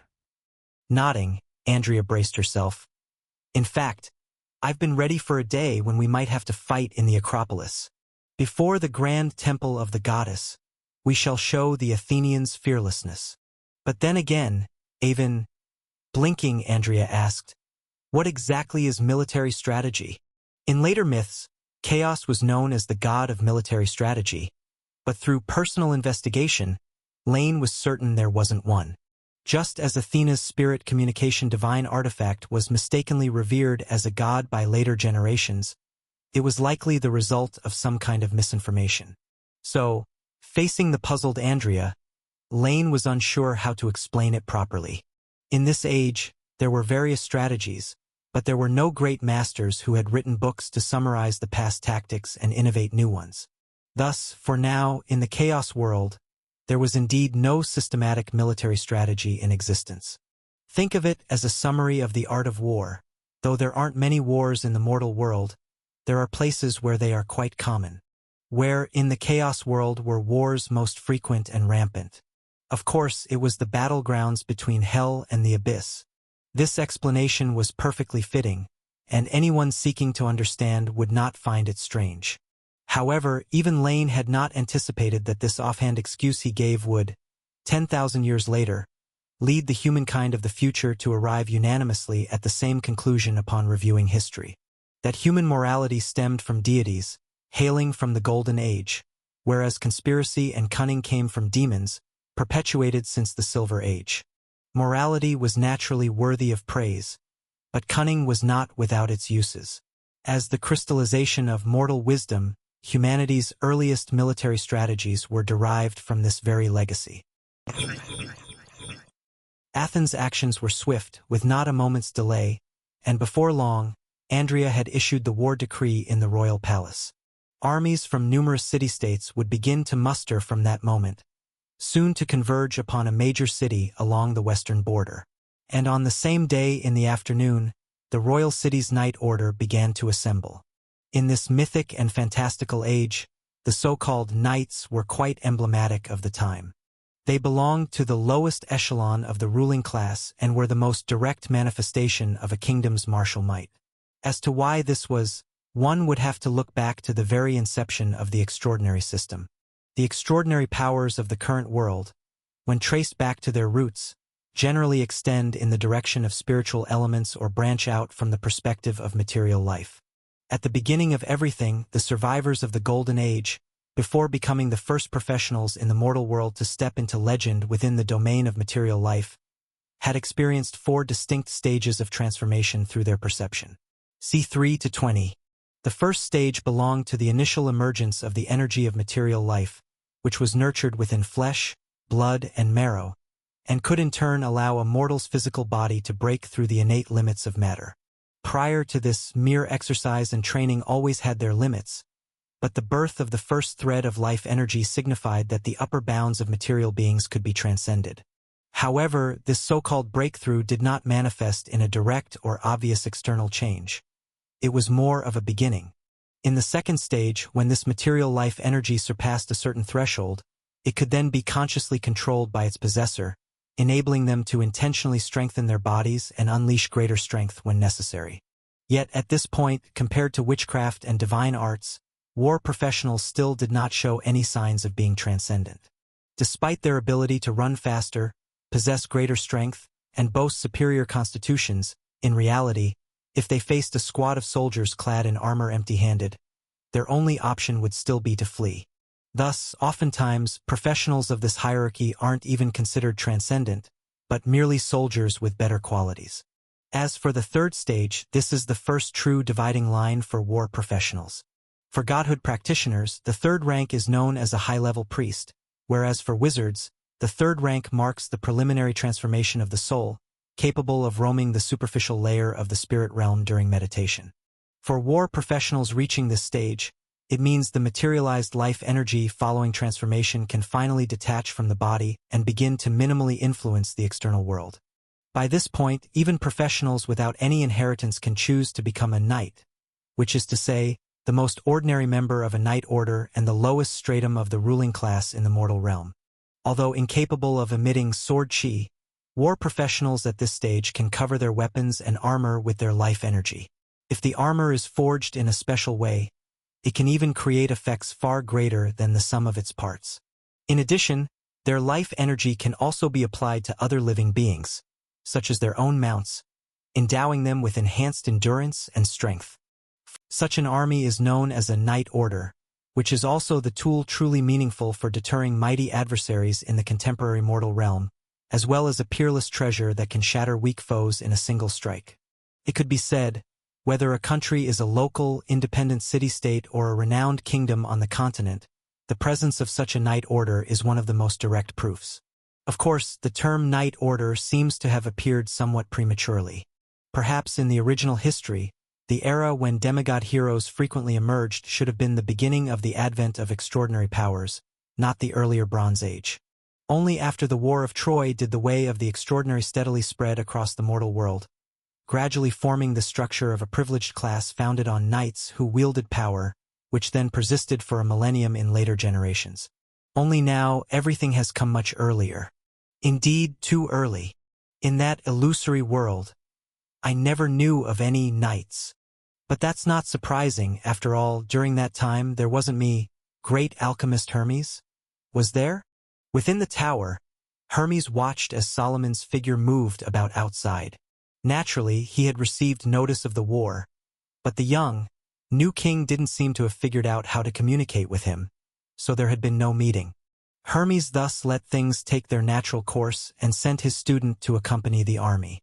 His experiments had hit a bottleneck, and despite having a way to continue, he wanted to conduct more experiments, such as blood sacrifice, which was one such trial.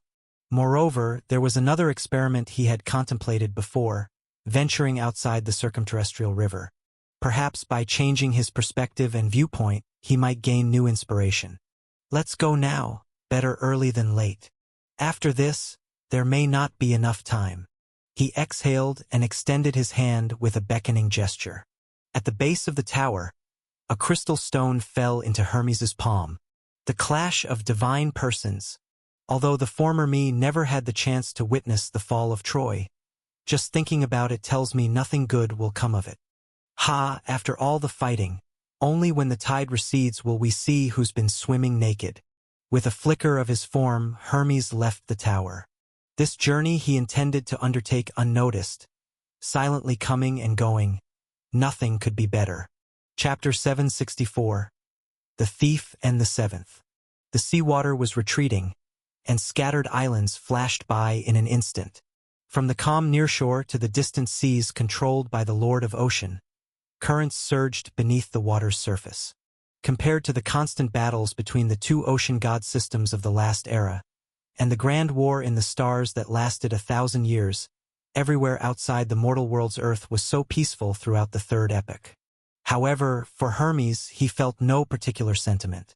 After all, whether it was the fantasy world or the present chaos, he had never experienced the time before the third epoch. In his memory, the ocean was always this tranquil. The ancient sea gods had ceased their conflicts, with only Poseidon making futile attempts, yet never gaining anything substantial. Sigh, here we are. This is the circumterrestrial river, the manifestation of Oceanus's godhood. After an unknown period, at the edge of the sky, at the end of the sea, Hermes finally reached the edge of the circumterrestrial river. Compared to the likes of Poseidon, who claimed to be the sea god through domains of storm and tsunami, the truly powerful sea gods were just like this. They possessed their own domains of the ocean since birth, which could never be taken away by others. The more powerful they were, the larger their domains, which was also why the two sea gods of the second epoch were determined to crush their opponents. After all, whether it was Pontus with the earth concave and the primordial ocean, or Oceanus with the origin of 10,000 streams and the circumterrestrial river, their proportion in the cycle of ocean and water on Earth was too conspicuous. To consolidate this complete symbolism, even if it was not necessary to occupy every portion, they could not allow such gaping omissions to exist. Therefore, subjugating their opponents completely was the only way, and only by doing so would they possibly be able to advance further and touch upon higher domains. But as they say, it is nearly impossible. Even the divine king and the primordial gods cannot force them to submit by force. For such ancient gods, an eternal slumber, albeit dreadful, is acceptable if chosen willingly. Standing beside the river that surged through the void, Although he had not experienced such ancient times, Hermes could still understand their thoughts quite well. If I cannot have it, then neither can anyone else. Open. At the edge of the endless river, water occasionally splashed out, falling into the abyss as if to sink into the depths of all worlds. And with a low shout from Hermes, a door in the void before him opened in response. With a single step, the next moment, he appeared on the other side of the circumterrestrial river. It looks fine. The practical effect is without problems. Nodding silently, Hermes was quite satisfied with the result. Ever since leaving the fantasy world, although he had almost lost everything, it was not the case that he had gained nothing. One of those gains, of course, was the initiation of alchemy secrets. Another was Hermes's unexpected discovery that, after undergoing that miraculous performance, his insight into and affinity with spacetime had risen by more than just one level. Leveraging this ability, Hermes created many small techniques based on his recollections of the divine insights from the fantasy world. This kind of doorway through spacetime was one of them. Crossing the river directly would inevitably draw attention. It's much better now. After all, this place does have its master. Looking back at the still-flowing river, Hermes did not linger, and continued to move outward. This sense of closeness with spacetime was also his reliance for deciding to venture beyond the main body of the world. At least with this capability, should any accidents occur, he would still have a chance to escape. In the endless void, the concept of time became vague. Traveling through emptiness, Hermes cautiously maintained his distance from chaos. The further outward, the weaker the sense of the world's existence. So, to avoid unnecessary trouble, keeping distance was a particularly critical point. But beyond the world, is there really nothing? After an indeterminate amount of time, when Hermes finally stopped, he regretfully discovered that perhaps outside of chaos, the void was just empty and tranquil. No energy, nothing at all. It existed merely for the sake of existence, and beyond that, there was nothing. For a while, Hermes even felt he had come to the wrong place. He had thought there would be some shattered landmasses, floating spacetime bubbles, or something else. But now it seemed he had thought too much. Maybe this place was simply meant to be this way. However, it is also possible that it has already been taken by someone else, or it has once again become part of the world. After all, what I can think of, so can others, and fortunately not only was I here for that. Shaking his head slightly, he took out the crystal stone he had brought, and Hermes fell into thought for a moment. It looked like he had come here for nothing, but considering the unique environment, he had planned to experiment here again anyway. In this place where the laws of chaos were diluted, he wondered if the results would be different. Regardless of whether they were or not, this would confirm some of his ideas. Come. Cutting his fingertip, Hermes used his blood to trace a character in the void. A thread of soul power melded with it, then slowly approached the crystal stone. His expression changed subtly, but quickly returned to normal. Chapter 765. The Thief and the 7th_2. This strand of soul was like a hair on a body, carrying no consciousness or thought. It merely contained part of Hermes's imprint. As it left the body, Hermes quickly drank a liquid from a small bottle, and the depleted strand of soul soon regenerated itself. Hopefully this time, it can last a bit longer. With a forward push, the runes merged with the crystal stone. Watching this scene that he had experienced many times, Hermes relaxed his mind, calmly waiting for the result. Whoosh! Wish, wish! In the void beyond chaos, not far from Hermes, there floated a fragment of land, several dozen miles in size, yet Hermes seemed as if he saw it not. Hermes's conjecture was not incorrect. Only now, with the world of Hemenu shattered, all its scattered fragments had long been drifting towards chaos. Just as a massive celestial body uses gravity to capture meteors, even though the largest pieces still contained an abundance of laws from the alien realm, the smaller fragments did not.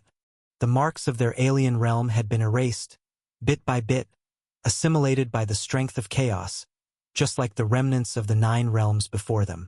Chains of law bound them, dragging them through the void. As if the rumbling sound echoing in the soul accompanied the sway of chains. But even so close by, Hermes perceived nothing. This was not surprising, as not many had noticed when the remnants of the 9 realms merged either. Though Hemenu was much larger than these broken fragments, what was merging now were just residues. They were nowhere near stirring any storm, and before long, they would become a part of chaos. During this process, they wouldn't have any intersection with Hermes, assuming one disregarded the passengers on this vessel. Yet reality held no ifs. The passengers on this vessel had noticed the disturbances outside as well. Drifting around this narrow fragment, the inconsistent shadowy figures watched Hermes's every move, a hint of amusement flashing in their eyes. Is this an entity from another world? It hardly seems so. After all, it won't be long before both belong to the same world. Yet before entering chaos, to encounter such a being was unexpected. Was this the protective destiny bestowed by the shattered Hemenu, or a trap laid by chaos? Interesting. With the corners of his mouth slightly raised, Amon couldn't determine whether this was a good or bad omen. After all, the domain of fate had always belonged to the world itself. Any claim to control fate was but an expression of the world's will.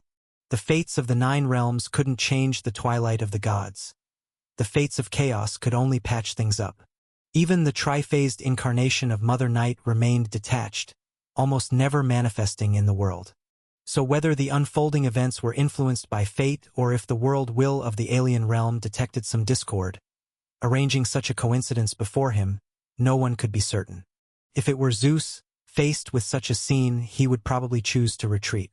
After all, with other choices available, there was no need to gamble. But at this moment, it was not the divine king who faced all this. Let's take a gamble, just once. With a hint of pleasure in his demeanor, Amon smiled as he stepped out from the fragment. In an instant, his figure became even more ephemeral. Devoid of all strength, and even with a nature surpassing all gods, what he could do was indeed limited. It was even difficult to rely on his own swimming through the vast void to reach chaos. Much like the former Lane, who possessed a highly pure essence of spacetime power, his powers couldn't bring any substantial strength before the opening of the spirit realm. Fortunately, Hemenu was shattered, so there were many vessels Amon could board. He casually picked one and began to idly await the vessel's arrival at the shore. Unexpectedly, before docking, I found a treasure chest first. So, is this luck, or bait? His form flickering, Amon blinked as he looked at Hermes and the crystal stone in his hand. A god, and one who seems more godlike. The loose law in the void, and what he is doing, looks so much like bait. But I choose to bet on it, and as for the wager, let's say it's my own life. Swish! The form that could somewhat be discerned exploded open, turning into strands of light and shadow, swirling towards Hermes's location. In Amon's eyes, everything before him was so clear. Even without strength, his status allowed him to see the truth. Hermes felt to him like a deity who had lost its godhood, yet even better off than those. And that crystal stone was a true deity that had lost its divine power. Some eternal, undying strength lay hidden deep within the stone, repelling all external influence. Uncreated, indestructible, unincreasing, unyielding. No force from any world below could shake it, not even beings like Tartarus. But clearly, Hermes's intent wasn't to destroy the consciousness hidden within the stone. His actions were more like a theft, a deceit, or a parasitism. Chapter 766. The Thief and the 7th_3. He tried to allow that immortal consciousness to sleep eternally, letting something else cling to it. If Amon had been to chaos, he would have likely realized at a glance that this shared a subtle affinity with the way mortals utilized the divine fragments of the fallen ancient sun god. However, the consciousness within this crystal stone was indeed complete and intact. It was only slumbering, not in chaos. Thus, the task that Hermes had set for himself was destined to face many difficulties. But this is his, not mine. Silently, even without Hermes' notice, just before his sliver of soul touched the crystal stone. A formless mist had already enshrouded the stone's exterior, and as the rune made contact with the crystal, without any trace, the mist had replaced that strand of soul, penetrating deeply into the interior of the crystal stone. It circled the undying attribute once and then, in the next moment, amidst constant transformations, its aura became indistinguishable from the original will within the crystal stone. The boon that originated from the world still protected the will of the forever slumbering god of stars, and Amon had no intention of attempting a complete replacement or to probe the mechanisms of the otherworld law. He was willing to explore the unknown, but that did not mean he was actively seeking death. So, wrapping around the consciousness, Amon watched the runes finally falling from the outside world, offering no resistance. Thus, in the void, Hermes found to his surprise that this time he had succeeded beyond his expectations. He had established a connection with the slumbering god of stars, although he didn't know whether it would last, but it seemed problem-free for now. Was this success related to the unique environment here, or would everything return to normal once he went back to chaos? After a moment of silence, Hermes tried to stir the sliver of soul. He didn't wish to usurp a god of stars in this manner, as it would be impossible to succeed. In fact, he rather hoped that the sliver of soul he had released would develop an independent consciousness, even if it was one assimilated by the former god of stars. Because only then would the consciousness not be rejected by the eternally sleeping god of stars, regarded by the latter as a part of itself. And what he needed was just this part to have some innate connection with him.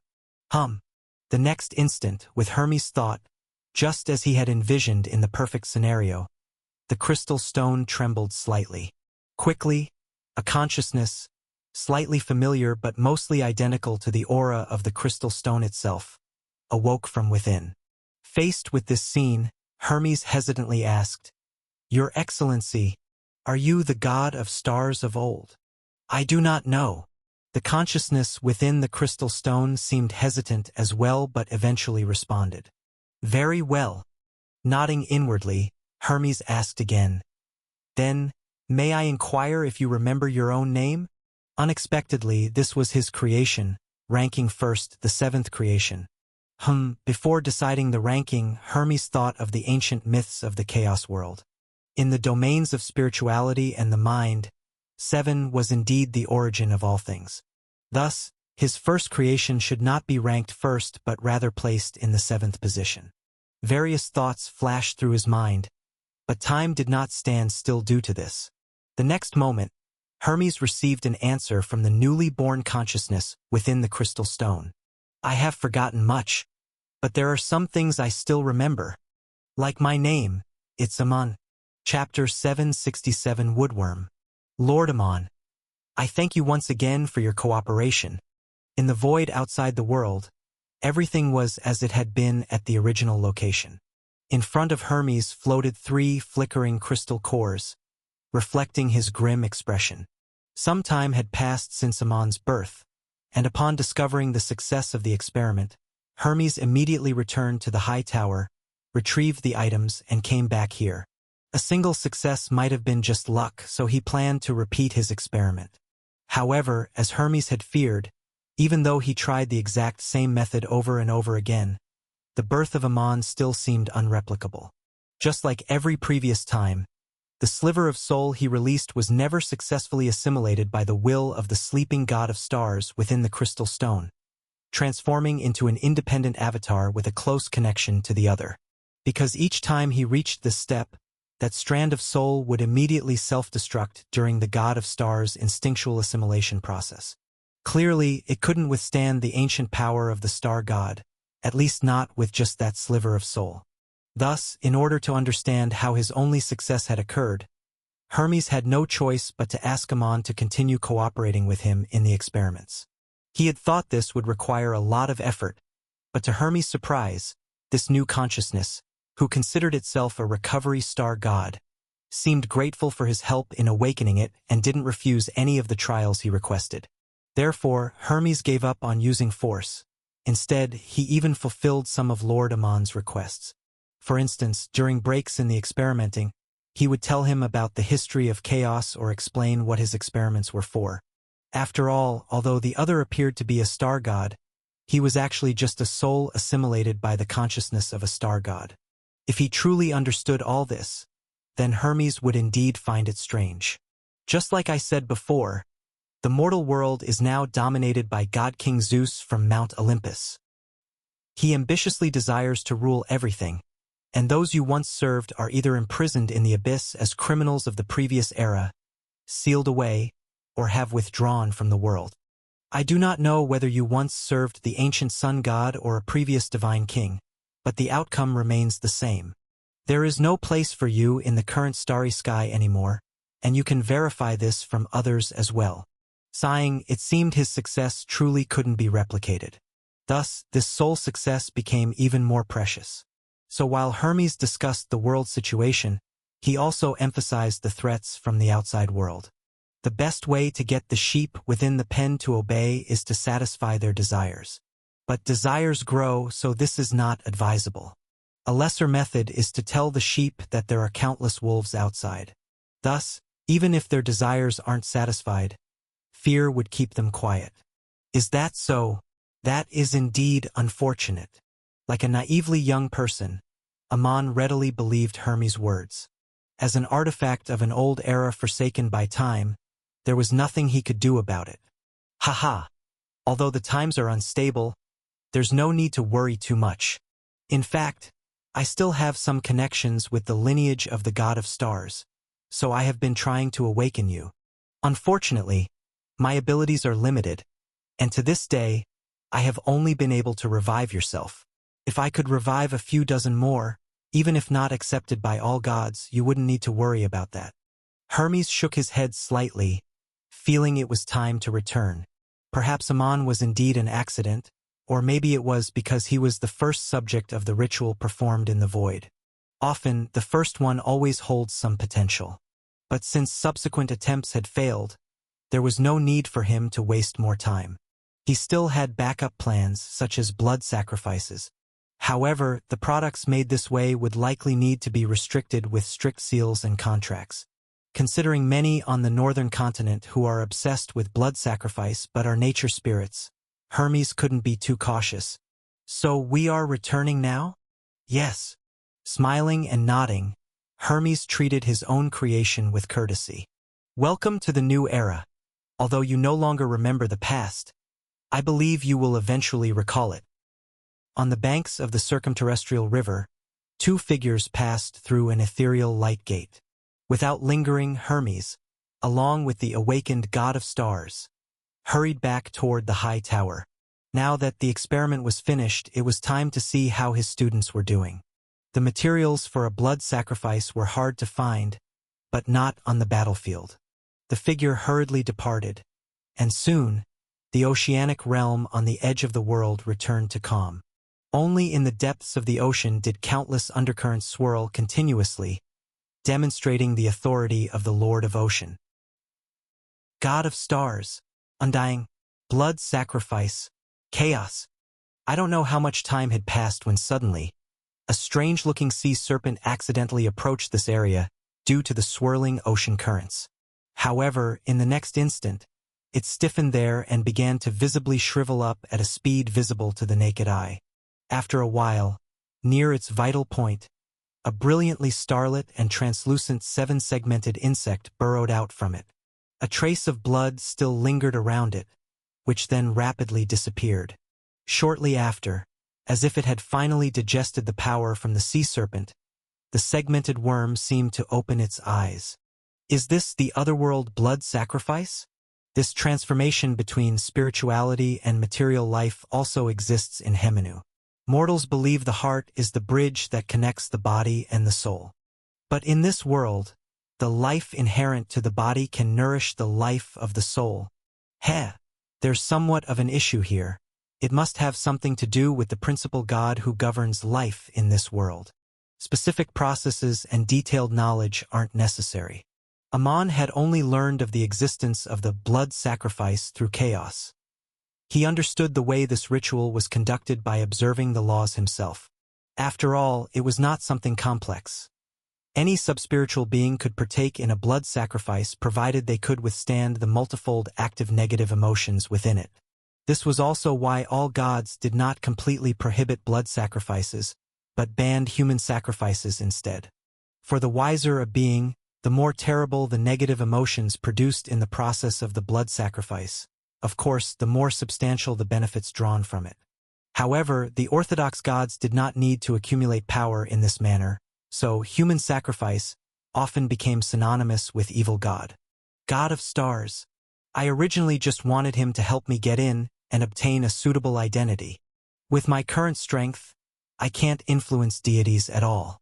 But I never expected that in this world, there would exist beings like the god of stars who, although weak, are undying and indestructible. The starlit worm wandered through the ocean, easily draining numerous sea beasts of their blood. The crystalline body of the worm shone even brighter, and shrouded in a hazy starlight. Yet feeling its own transformation, the worm was not satisfied. Substituting another was not difficult for it. Even if that star god had some sort of protective power, it could disguise its aura and parasitize the other's body. For Amon, this was already a good start. After all, although that star god did not possess even a trace of divine power, it was still a god. But since there was a good start, he couldn't help but want more in the follow-up. Especially when Amon discovered that this being called Hermes was not the only star god. There were many more. TSK, it seems I won the bet. This isn't a trap set by this world for me, though I can't be certain of that. Anyway, I didn't put all my hopes in one place, and since you've let me in, you won't be able to catch me again. Splitting his own consciousness was not difficult for Amon, but the parts split off could not have as complete and transcendent a status as the main body. However, the characteristic of surpassing the restrictions of great divine power allowed his thoughts to disperse and unify again. As long as he wished, regardless of how far the distance, the traits from the void could keep his consciousness intact. Any of his incarnations could become the main body at any time. So Amon confidently followed Hermes away, leaving behind only a clone of himself. Should anything unexpected occur, this clone would become his new main body, and with time, there would only be more such clones. Of course, not every clone could replace a deity.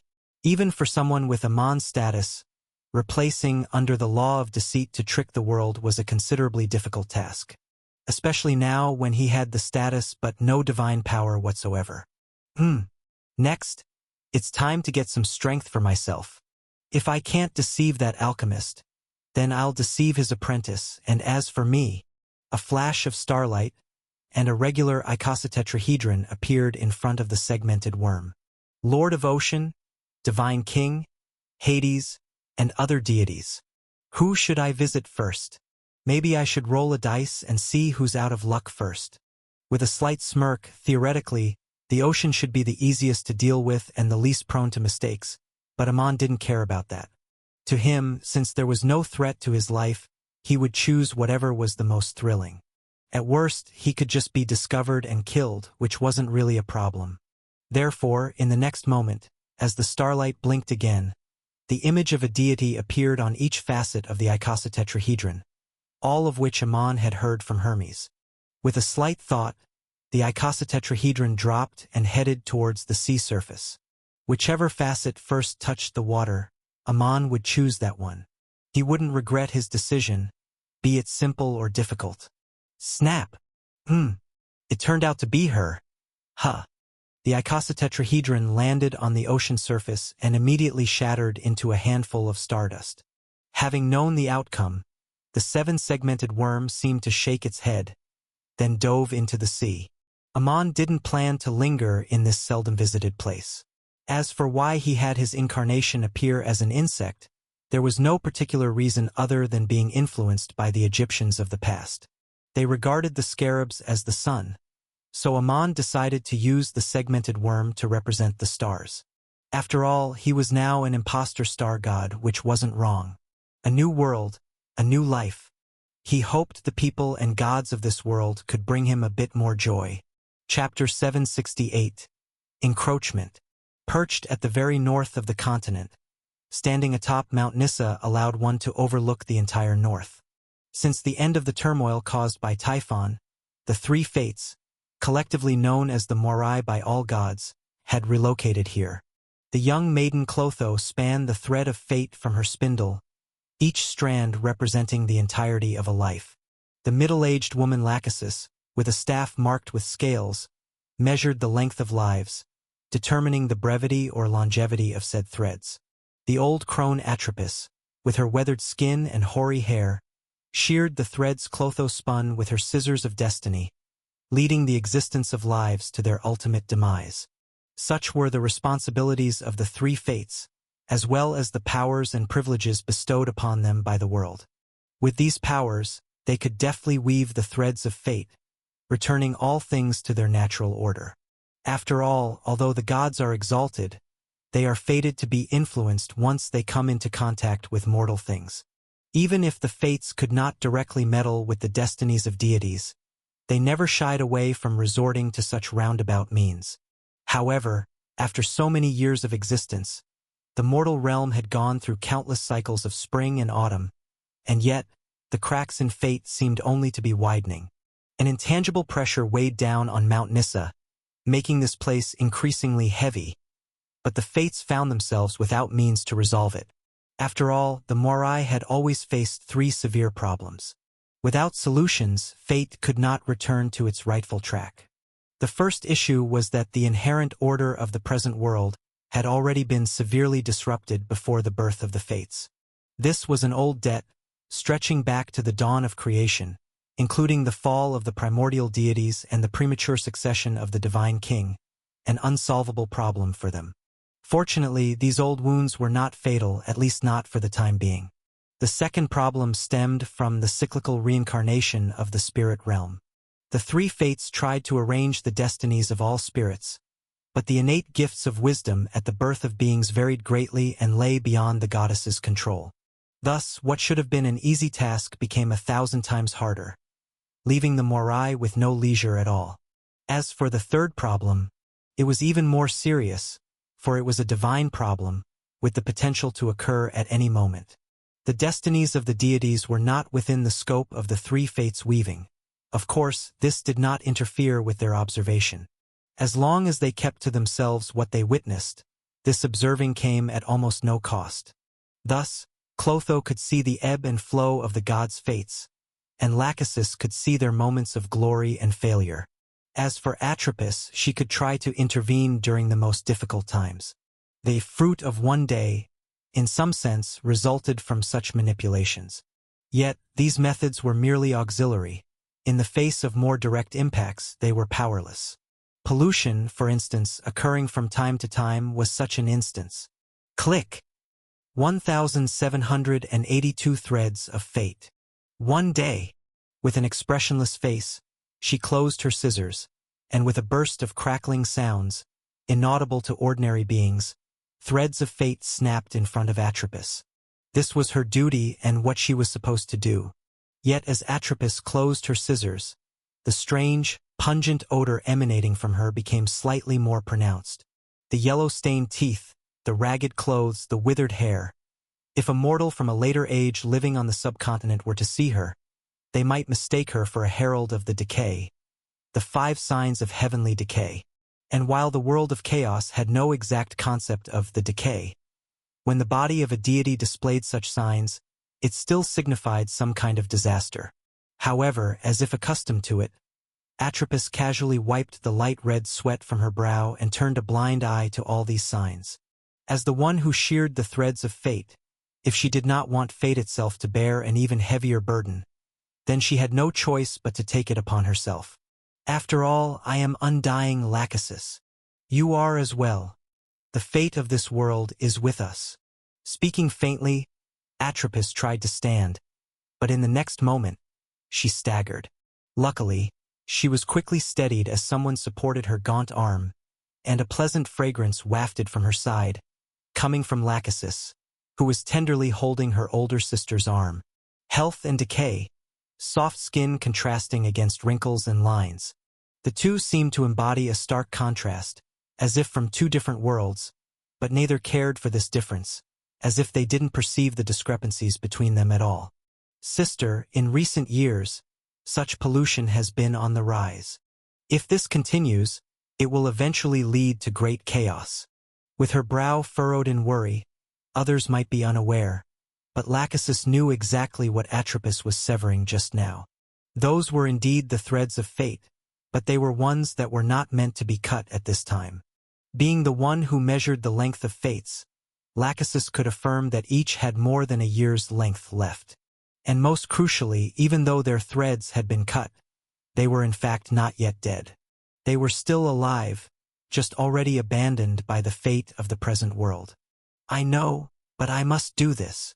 And I am the fate god, cough cough. He cannot harm me, just as he cannot harm you. With a light cough, Atropos's pale red sweat never ceased to flow, yet it seemed to return to her body with each movement. But no matter how much it flowed, it could never contaminate fate. He did not have the power.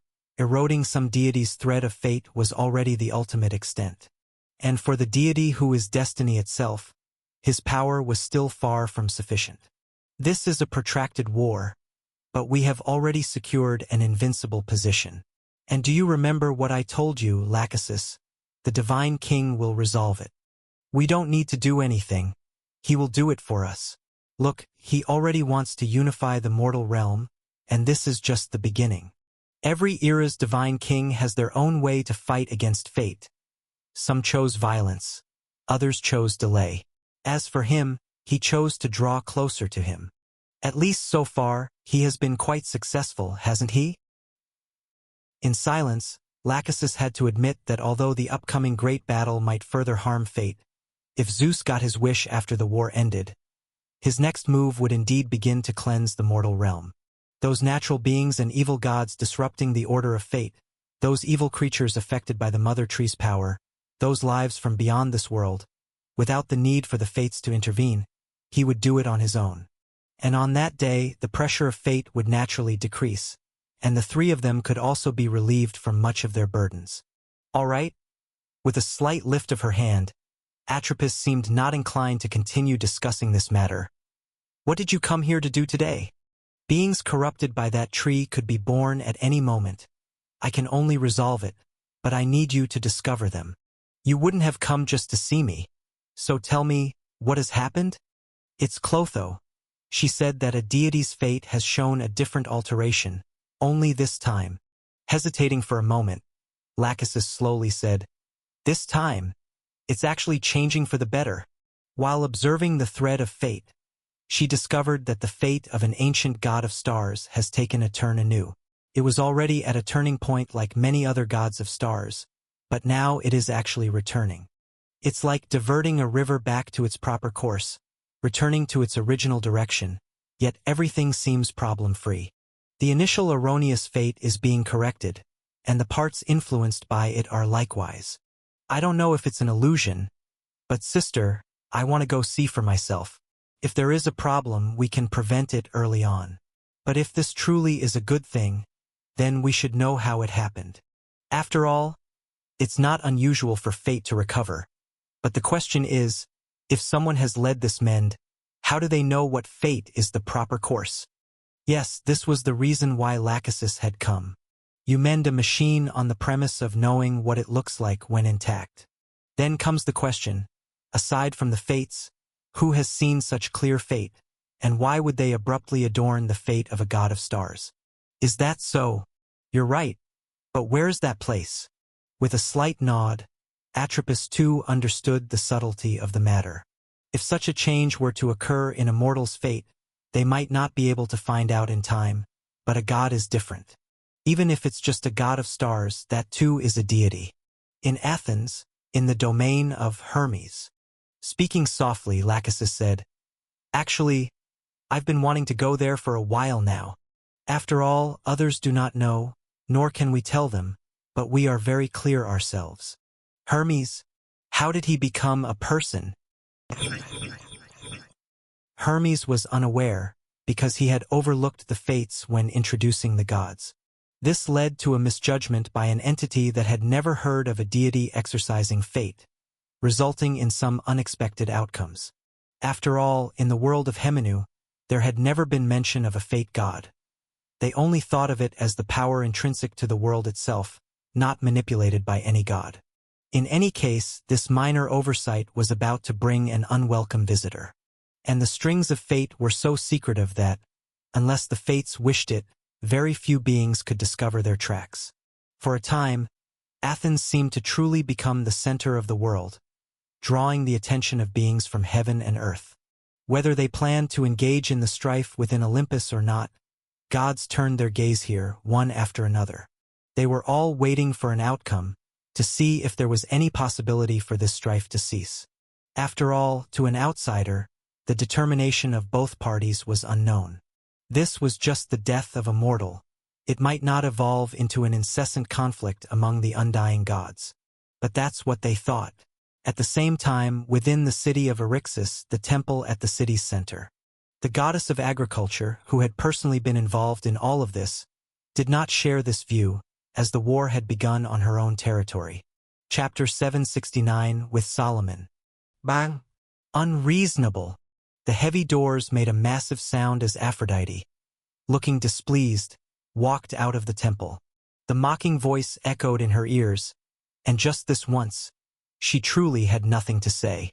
Thus, her exchange, or rather, her quarrel, with Demeter inevitably ended in discord. Of course, she never believed Hera's request had any chance of success. That woman wanted to make Demeter join them in their dark path, to completely destroy Eryxis's entire grain storage. By then, as long as they could exert their authority to the fullest and cause the prime grain-producing regions within Athens to have a poor yield, that would directly provide a great advantage to the future alliance. This war was destined to last more than a year or two. At least, conquering Athens was definitely no simple matter. Even deities unconcerned with the mortal realm would not believe they could easily breach that great city of the east. Under such circumstances, the supply of food naturally became a crucial element, and the presence of Demeter was indispensable. However, Hera's thoughts were quite optimistic, and she articulated her reasoning very clearly. After all, Theseus had ultimately died in Eryxis. The Athenians hated Hera first, then the treacherous Prince Demophon, and thirdly, they hated the city itself. So no matter how one looked at it, Demeter should have had no choice but to comply. Yet theory is just theory, and as the goddess of love and beauty, Aphrodite understood Demeter all too well. She was not like Hera, nor was she one to hold a grudge. In fact, they were complete opposites. In the siege against Theseus, she had already provided so much help yet still deluded herself into not descending and participating in person. This showed that as far as Demeter was concerned, unless someone held a knife to her throat, expecting her to fight to the end was pure fantasy. Truly unreasonable. Taking a deep breath, Aphrodite clenched her teeth in frustration. She didn't know whom she was cursing. Maybe it was Demeter, maybe Hera, perhaps Theseus, or possible even Hippolyta, who had caused her great embarrassment. But regardless of who it was, she wanted to do something to quell the anger in her heart. Swoosh! Divine light flowed, and the next moment, Aphrodite was in a prison. This was an underground cell, located dozens of arm lengths below the surface.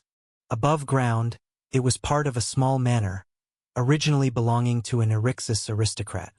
However, once the deity arrived, it was naturally appropriated. Pillars, chains, stocks, and various metal tools hung on the walls. Without a doubt, this was no normal place. No one knew what the previous owner did here, whether it was torturing slaves for pleasure or something else. At least at this moment, bound by several chains at the center, there was a figure covered in blood. Scars all over, blood dripping bit by bit. But her chest was still faintly moving, as if she still breathed slightly. This is the end of forsaking faith, the consequence of a traitor. How do you feel, Hippolyta? Do you regret it now? There was no response. Perhaps she hadn't heard, or perhaps she chose not to. Faced with this silence, Aphrodite was initially angry. But in the following days she calmed down. Yes, these mortals are all like this, always doing things beyond understanding. There have already been so many precedents, it didn't matter to miss one more. Aphrodite's previous anger was purely because she felt her divine authority had been challenged. As the embodiment of love and beauty, She was the one to invoke love in others. She herself had never loved anyone. Ares and the other male gods, they were but birds of prey, called and dismissed at her will. Yet her own follower and vessel of divine descent, Hippolyta, was just the opposite. She developed feelings for the enemy, who, from beginning to end, never reciprocated. It was as if she was a negative lesson, the exact opposite of Aphrodite. This is how mortals think, but it doesn't matter anymore. Whatever you think can't change your outcome. I wanted to give you an eternal punishment, Hippolyta. Once Hera killed the fleeing Theseus, I would have turned his corpse into a wolf and you into a lamb, forcing you to nourish him with your flesh and blood forever.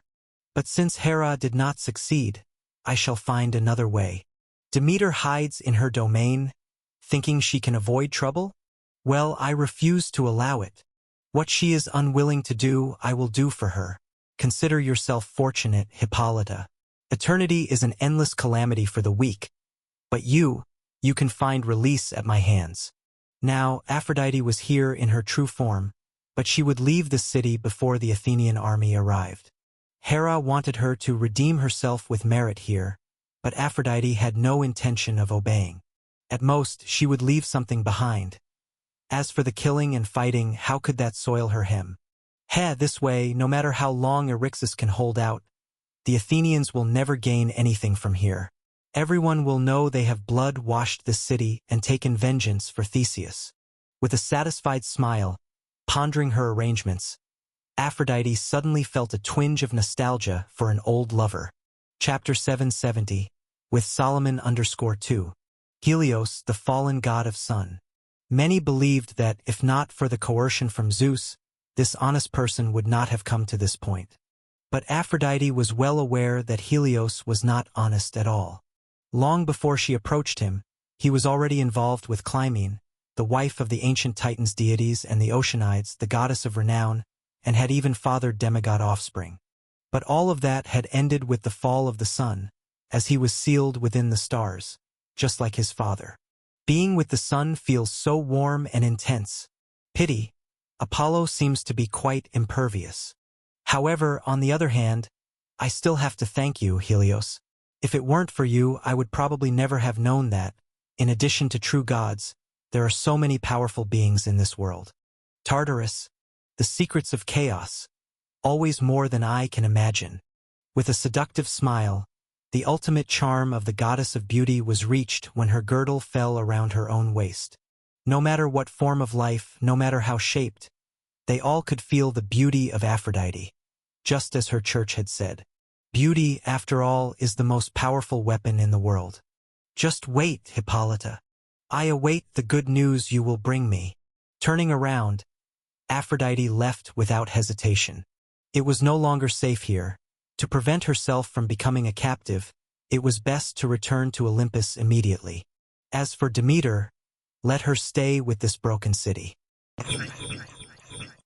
Ever since the goddess of beauty had left, there had been days of sunrise and sunset and sunrise. The sun chariot passed again and again through the sky, and quickly several days had quietly gone by. On the ramparts of Eryxis, increasingly more makeshift soldiers took their positions. Their expressions were largely grim, not only because they were not regular soldiers but also because they felt this war made no sense at all. They did indeed oppose many of Athens's policies and disliked the king of Athens, but none of that had escalated to the point where bloodshed was necessary. However, the course of the world never shifts due to the opinions of the common people, so on this day, when the frightened soldiers thought they could survive yet another encounter, at the edge of their vision, a streak broadened from a blur into definition. Some 1,000 men wide, it stretched from earth to heaven. Tens of thousands strong, it spanned boundlessly. The approaching army divided into three like flowing water and clouds, heading for the three walls of Eryxis. A group of thousands of cavalrymen roamed the left and right, seemingly on guard for any sudden charge from within the city. But looking at this, the soldiers defending the city thought the enemy was overthinking. The so-called surprise enemy attack from the city also depended on capability, and they had no doubt that even without those roaming knights outside, they would easily be crushed by the Athenian army that had been marching for days through the open fields. Inevitably, Eryxis was not powerful enough to secretly train an army before the rebellion. Now the kingdom's defenders were merely led by aristocrats and church guards, commanding ordinary soldiers. An army forged on the fly like this, with its soldiers lacking sufficient understanding and coordination, could not resonate with a collective will and fervor. Under such circumstances, a single confrontation would see them break ranks in open field battle. Still, luckily, Eryxis had its walls, and the walls of the mythological age could not equate with those mere stone constructs built by mortals. That's why they say a sage should move with the world. Even the military strategy and tactics of later generations cannot be simply transplanted here. In the middle of the army lay the supply train, godhood practitioners, and various spellcasting tools. And seated upon the carriage, Lane was also gradually becoming familiar with many things of this age. For instance, messengers, which Athens under normal circumstances would not use. Their witchcraft communication could wholly replace human messengers, adopting the most primitive means only when lines were broken. Or like the spellcaster groups from the first two world wars of later generations, where godhood practitioners and wizards each had their uses. But on the mythological battlefield, they were both subject to various restrictions. Like divine arts, it is difficult to directly affect the opponent's military formation, involving issues of faith and will. And while witchcraft can bypass this trouble, under the manifestation of order in national warfare, wizards' utilization of external elements is greatly discounted. They could only rely more on their own magic power to cast spells, resulting in a significant decline in their sustained attack capabilities. All these factors combined, along with a series of more complex influences, eventually formed the battlefields of the mortal realm. From scouts to logistics, from the ground to the sky, many of the experiences of later generations do not work here. Mr. Solomon, I hear you are a distinguished disciple of Lord Hermes. Gazing at the city walls, now shimmering with various lights, Lane casually inquired. In his vision, within the wraps of various glows, the suspected location of the great temple, a beam of light soaring into the sky, was faintly visible. It seemed Demeter was still in the city and had not left. Could she be thinking that, as a true god gracing the earth, Athens would take her into consideration and think twice? What a naive thought. I dare not call myself a distinguished disciple, just a student of the teacher. With a slight bow, even though Solomon did not know what this person who had suddenly joined Athens and been charged with an important task by the new king actually did, he still maintained proper etiquette. No need to be modest. The wonders of alchemy have long been renowned. Is it true, Mr. Solomon, that you once came from Pyslacius? Yes, but that was a very long time ago. Solomon nodded slightly, not knowing why Lane was asking this. Pyslacius, truly a lovely place. I recall that Io once hailed from that kingdom, though her whereabouts later became unknown. This means you are of the same kind. Speaking calmly, Lane did not pay any mind to Solomon's subtly changing expression. For the people of Pyslacius, Io was not a good name. It was a symbol of their manipulation by deities and said to be a reason for their subsequent decline. Even though Solomon had not lived there for long, the name still wasn't pleasant to his ears. Well, let's leave small talk aside. Mr. Solomon, I heard that you brought with you a creation of Lord Hermes that can shatter the walls of Eryxis. Changing the topic as if the previous was just a casual mention, Lane returned to the matter at hand. Solomon saw this and frowned slightly, but thinking of the teacher's arrangement, he did not say more. Yes, this is a one-time war tool created by the teacher at great cost, though its specific effect has not yet been verified. But as long as it has at least 70% of the anticipated capability, even the ancient walls of Eryxis shouldn't be able to withstand it. Very well, let's get ready then. We will launch a probing attack on the front, and if you are successful, that probe will become a real assault. Nodding in understanding, Lane did not show greater interest in that experimental product. He stepped out of the chariot, observing the armies now slowly encircling from three sides. Logically speaking, having traveled far to reach the city and arriving at dusk, this was not the right time to launch an attack. But gazing at the city walls, Lane still calmly waved his hand. Proceed with the preparations made in advance. Let's test their city defense. Yes. A voice respectfully agreed, and soon the commands were relayed everywhere. The next moment, Lane saw the godhood practitioners stationed behind the central formation take their places, holding up scepters, and began chanting hymns. Bravery! Whoosh! Divine light swept across the formations instantly, and large-scale war divine skill began to take effect. And on the distant city walls, the Eryxis guards were in an uproar.